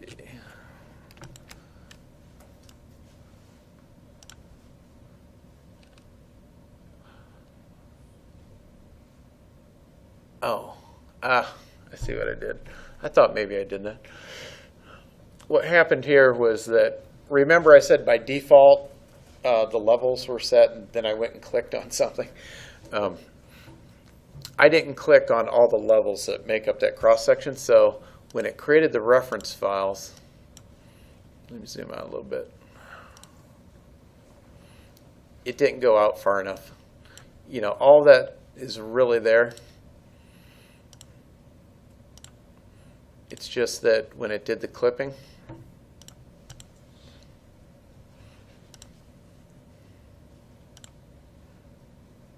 it missed it. And so, you know, at this point, I guess what I'd do is I would go Tools, Detach All.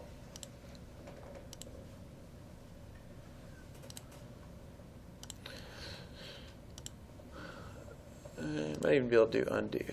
Oh, no, I didn't want to do that. Let's redo. And then I'd delete the sheets and everything.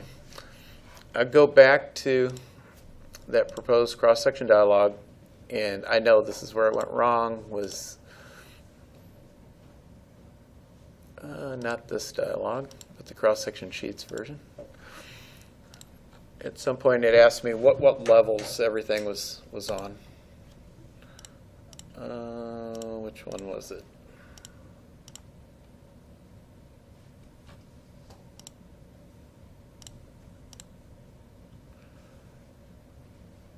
Criteria, yeah. This one here. And so, let's see, let's do this.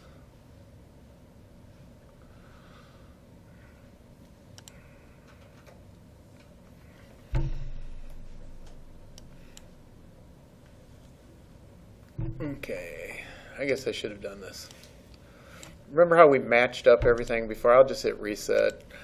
And I just want to make sure that I'm picking up on levels that are as far out as possible, because it's going to go to the outermost one.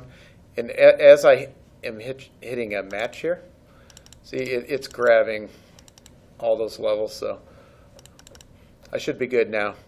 And so then when it clips the reference, it'll go at least to that bottom text and then up here. So now when I hit layout sheets, it should be good.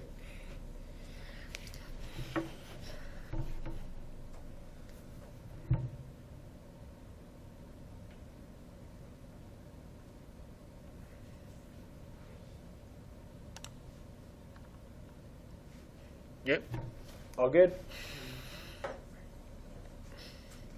Okay, final stretch. Now the next one, I think probably most of you guys have already, we'll run through it in case anybody has not, or for the sake of the video, I guess. Setting up plan profile sheets. Has anybody not done that before? I think most of you, Claire, have not yet. Okay.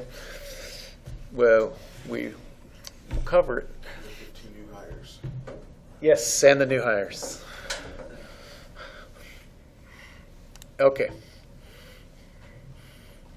The way that works is in the design folder, in the template, there's a file called layout. So we're going to go to the layout file.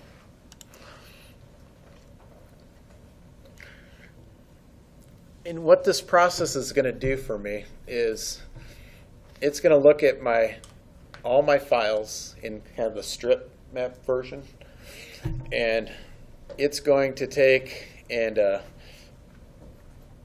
place windows, basically a window into those strip maps, and it's going to reference that window into the sheets file. And we do that by placing every file that we want to ultimately end up in the sheets file.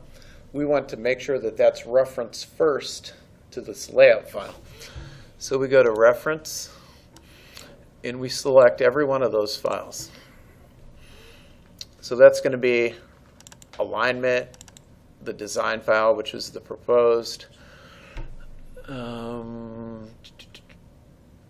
the image, even though we typically go with the image, even though that we don't normally use that on the final, but sometimes we do. Topo. It's useful. Topo and a profile.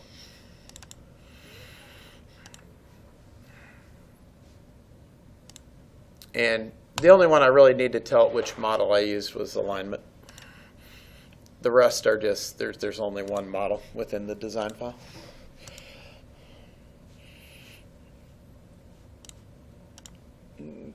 Okay, so there are all the files, and also if I was to zoom way out somewhere, I'd see there are my profiles. But first, I'm going to place windows here. It's going to be kind of like this. You know, we have sheet cells, plan and profile sheet, maybe in this case, 20 scale. So that's the size, you know, it's going to ultimately, we want it to ultimately end up looking something like that. And like this. But in a separate file and referenced and all that sort of thing. Okay, so the way that we get there is we go up here in our Geopak Road Tools and select Plan and Profile Sheet Composition. We open up a run, and we go over here and we find the one that we want to use. Is it just a plan sheet? Is it a plan and profile sheet that has overlap, which we don't normally do? Or one with no overlap? Is it the urban version, which the urban version has a small profile and a big plan view? Or is it just the regular rural version? And that's going to be this one, and there's a short and a long version of it. Let's see. And then we also want to pick the grid. Remember, and when it says grid, it's referring to the vertical. Remember, it's a 20 and 5. So I'm going to click one plan, one profile, 5 grid, no overlap. Let's see if that one works for us. And then here we had to tell it 20. If that was different, I'd want to say 20 scale. I click over here, and it says when I clip this reference file, do you want overlap? Do you know, inside out? It's got a couple different versions. We always use the radial version, which means it looks like it looks here, where the clipping is perpendicular from the alignment. And then I click the next button, just kind of go down the tools to click each one.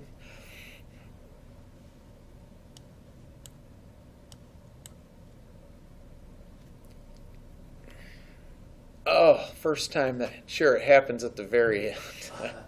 Gee. Maybe that's good because when somebody's watching this video back, they would be like, wait a minute, that's not true, because you know that it's not that uncommon to get knocked out of. I'm very surprised it took us until now to get knocked out. So, if for whatever reason it didn't like something I did and it's going to lock you up, I can see what happened now. Because I had that all of our dialogues docked over here, it probably didn't like the size of that, and you can see how it's over here. I can't really do anything with it. That's a guess. Maybe it didn't like I had the sheets. I'm not. Sometimes you just don't know why it locked up, but you're just like, okay, I want to get out, back in. So what I always do is I go way over here in the bottom right, and I hit show desktop. That way I don't have to keep minimizing, all the windows. And then I quickly find what is located on most all of our machines, and that is a icon called Kill Bentley. And what is it? What product do you want to kill? We want to kill Geopak. And that just instantly, it's the equivalent of going to, what is it called, Task Manager, and finding the right process and killing it. It just allows you to quickly kill it, get right back into it.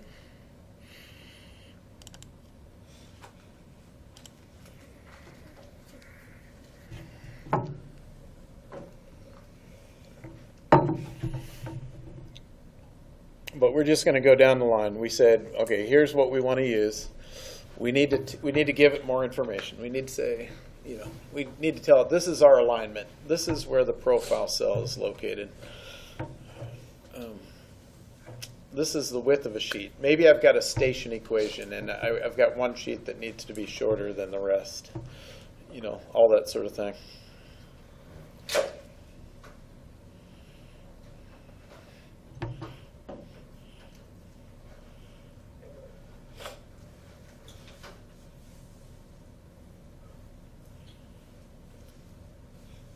So while we're waiting, I guess any questions? Anything you guys want to talk about? It's a lot of information. Did I go? Probably went too fast this morning, didn't I? Because yesterday, we didn't try to rush it. I think we went at a good speed yesterday, and came in knowing somebody has the room at 10 o'clock, and so I had to go the speed it would take to get us finished. I could probably put a slow motion the video. Yeah, but I'll be talking like that. Yeah. We'll see. And if we have to, you guys play this back, see if you can, if it works for you. If not, we can redo the video, and we can recover what we covered this morning, because I know we sped it up, but with the video though, hopefully you can go back and just pause on each thing.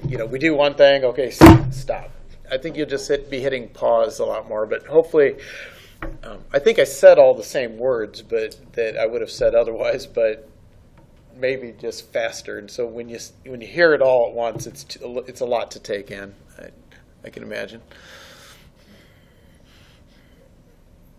Okay, so I'm going to go back to Project Manager. I think I'm going to undock that. I think that may have been what caused the problem.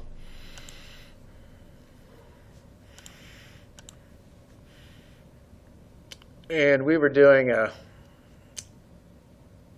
Can we get to it from here? Yeah. Okay. Let's go back to this. Yeah, it's still in the radial version. Okay, that's the dialogue that died. Okay, so it's asking me for 3 questions here. It wants to know, what alignment am I using? So I'm going to double click on alignment, and I'm going to tell it E001 for the main line. And then I want to bring up my profile. So going back to active chain control, I'm going to use that to quickly get me over to my profile, which is right there. So I'm going to double click on profile, and the reason why it needs it twice is because it's going to reference in first the profile itself, and then it's going to reference in the tabular data below it. And what that does is it allows us not to be concerned about the spacing here. Like when you have multiple sheets, you'd have to have variable spacing. So instead, the way it handles it is it just referencing the tabular data separately. So I'm going to identify the cell and accept it. And then I'm going to go to the tabular data, identify cell, again, same exact thing. And I know I need multiple sheets, so I want to switch that to multiple sheets up there. And then let's see, on my range changed. So let me go back to the plan view for a second here. And let me specify that range. I don't know that I ever did that.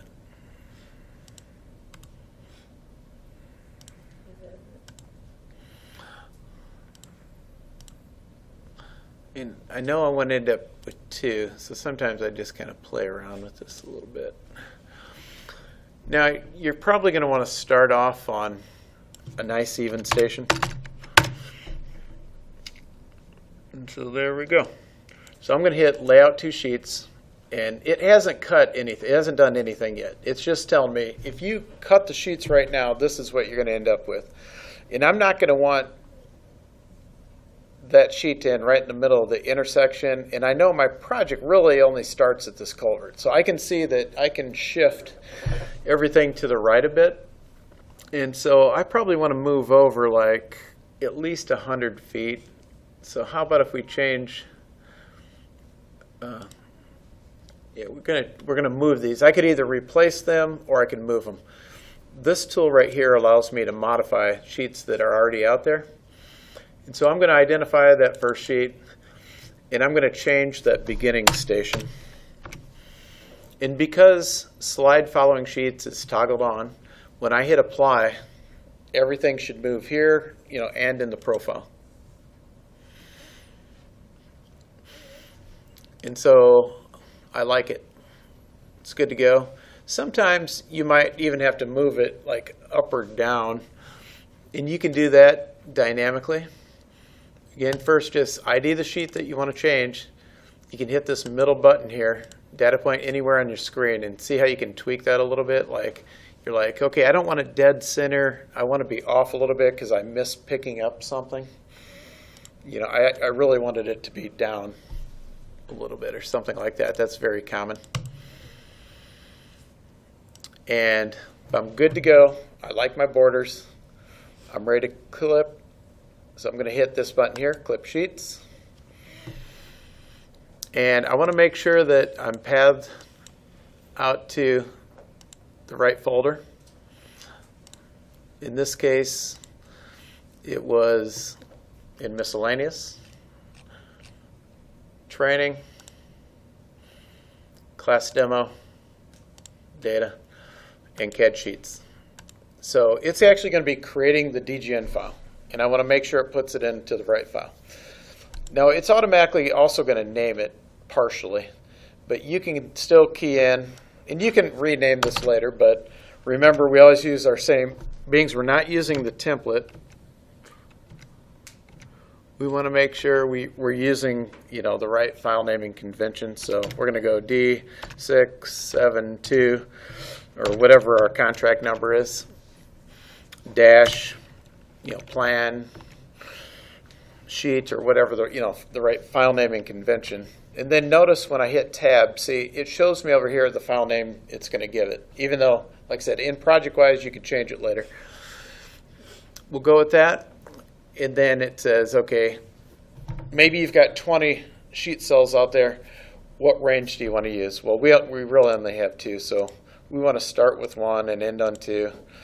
Maximum of 16 per sheet. In the district, we operate a little different than consultants. Consultants usually put one sheet per file. We put all of our sheets in the same file, and because of that, we need to use rotate reference rather than rotate view. It's automatically going to put the text out for match line, so I'm going to type that in. Match line space STA space. Then I won't have to do that later. And I'm ready to go. I'm going to hit Process Sheets. It's creating the design file. It's referencing everything that I need. So you just sit here for a few minutes. And this is something you could have done manually. You could have gone in and there's a handful of people that prefer to just do it manually, like Mike Whitling, if you work for him or with him. He may have you use this, or he may prefer that you do everything manually. I like to use this tool just because it seems to work well, and it does everything I need it to do. You know, it creates the file. Well, you can see what that's a lot of work to get to that point manually. So, I think Mike's been doing CAD for a long time. He's very proficient. He can, you know. He can do a lot of CAD work real fast, so he's like, well, I can just do that manually real quick and get exactly what I want. Maybe sometimes, anytime you automate something, you're sometimes a little bit limited. But to me, this works very well. And so if I go into the Sheets file, I can see there it is. Let's take a quick look at it. We got just a quick preview of it. But let's go check it out, make sure, work for the profile as well as the plan view. And we can see it did. Worked just fine.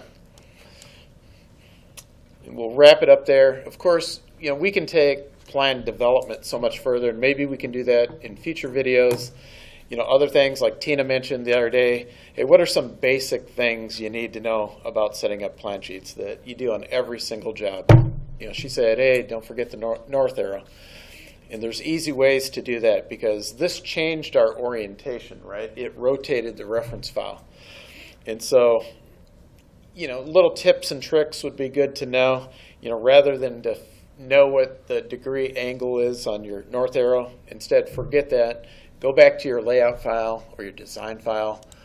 Go to your IDOT menu, pull down, select north arrow. North is going to be up there. Place that north arrow in that file, come back to your reference file, and automatically that north arrow is going to be at the right bearing. Also, basics, plan development. I'd highly encourage you guys to take a look at the example set of plans that's on the state website under resources. It shows you everything that a plan sheet should look like. Make sure you set your annotation right. This was a 20 scale. So there's 20.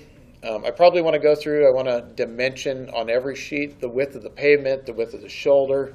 I want to label the basics. I want to label any work that I'm doing. My shoulder work, my ag shoulder, my proposed culvert. If you have any detailed sheets, like on an intersection, you're going to have a blow up of the intersection. You're probably going to place a note that says something to the effect of see page something or other for more intersection detail information, that sort of thing. On some jobs, you'll have pavement markings. They may be in a separate file. They may be in this file. Typically on a job like this, we would probably not have separate pavement marking details. It's really just the urban jobs that we have pavement marking details, and usually those are separate sheets. In a case like this, you're going to have a handful of pavement markings that you might want to show, such as the stop bar at the stop sign. And for that, you would not need a separate sheet. You could probably just do that on the regular plan sheet. So anyway, we got as far as we hoped to when we started the class. We went really fast this last section, but hopefully everything we covered today helps you guys. and helps the people listening to the video, all the new employees. So let's end the video there, and somebody else has the room here in a few minutes.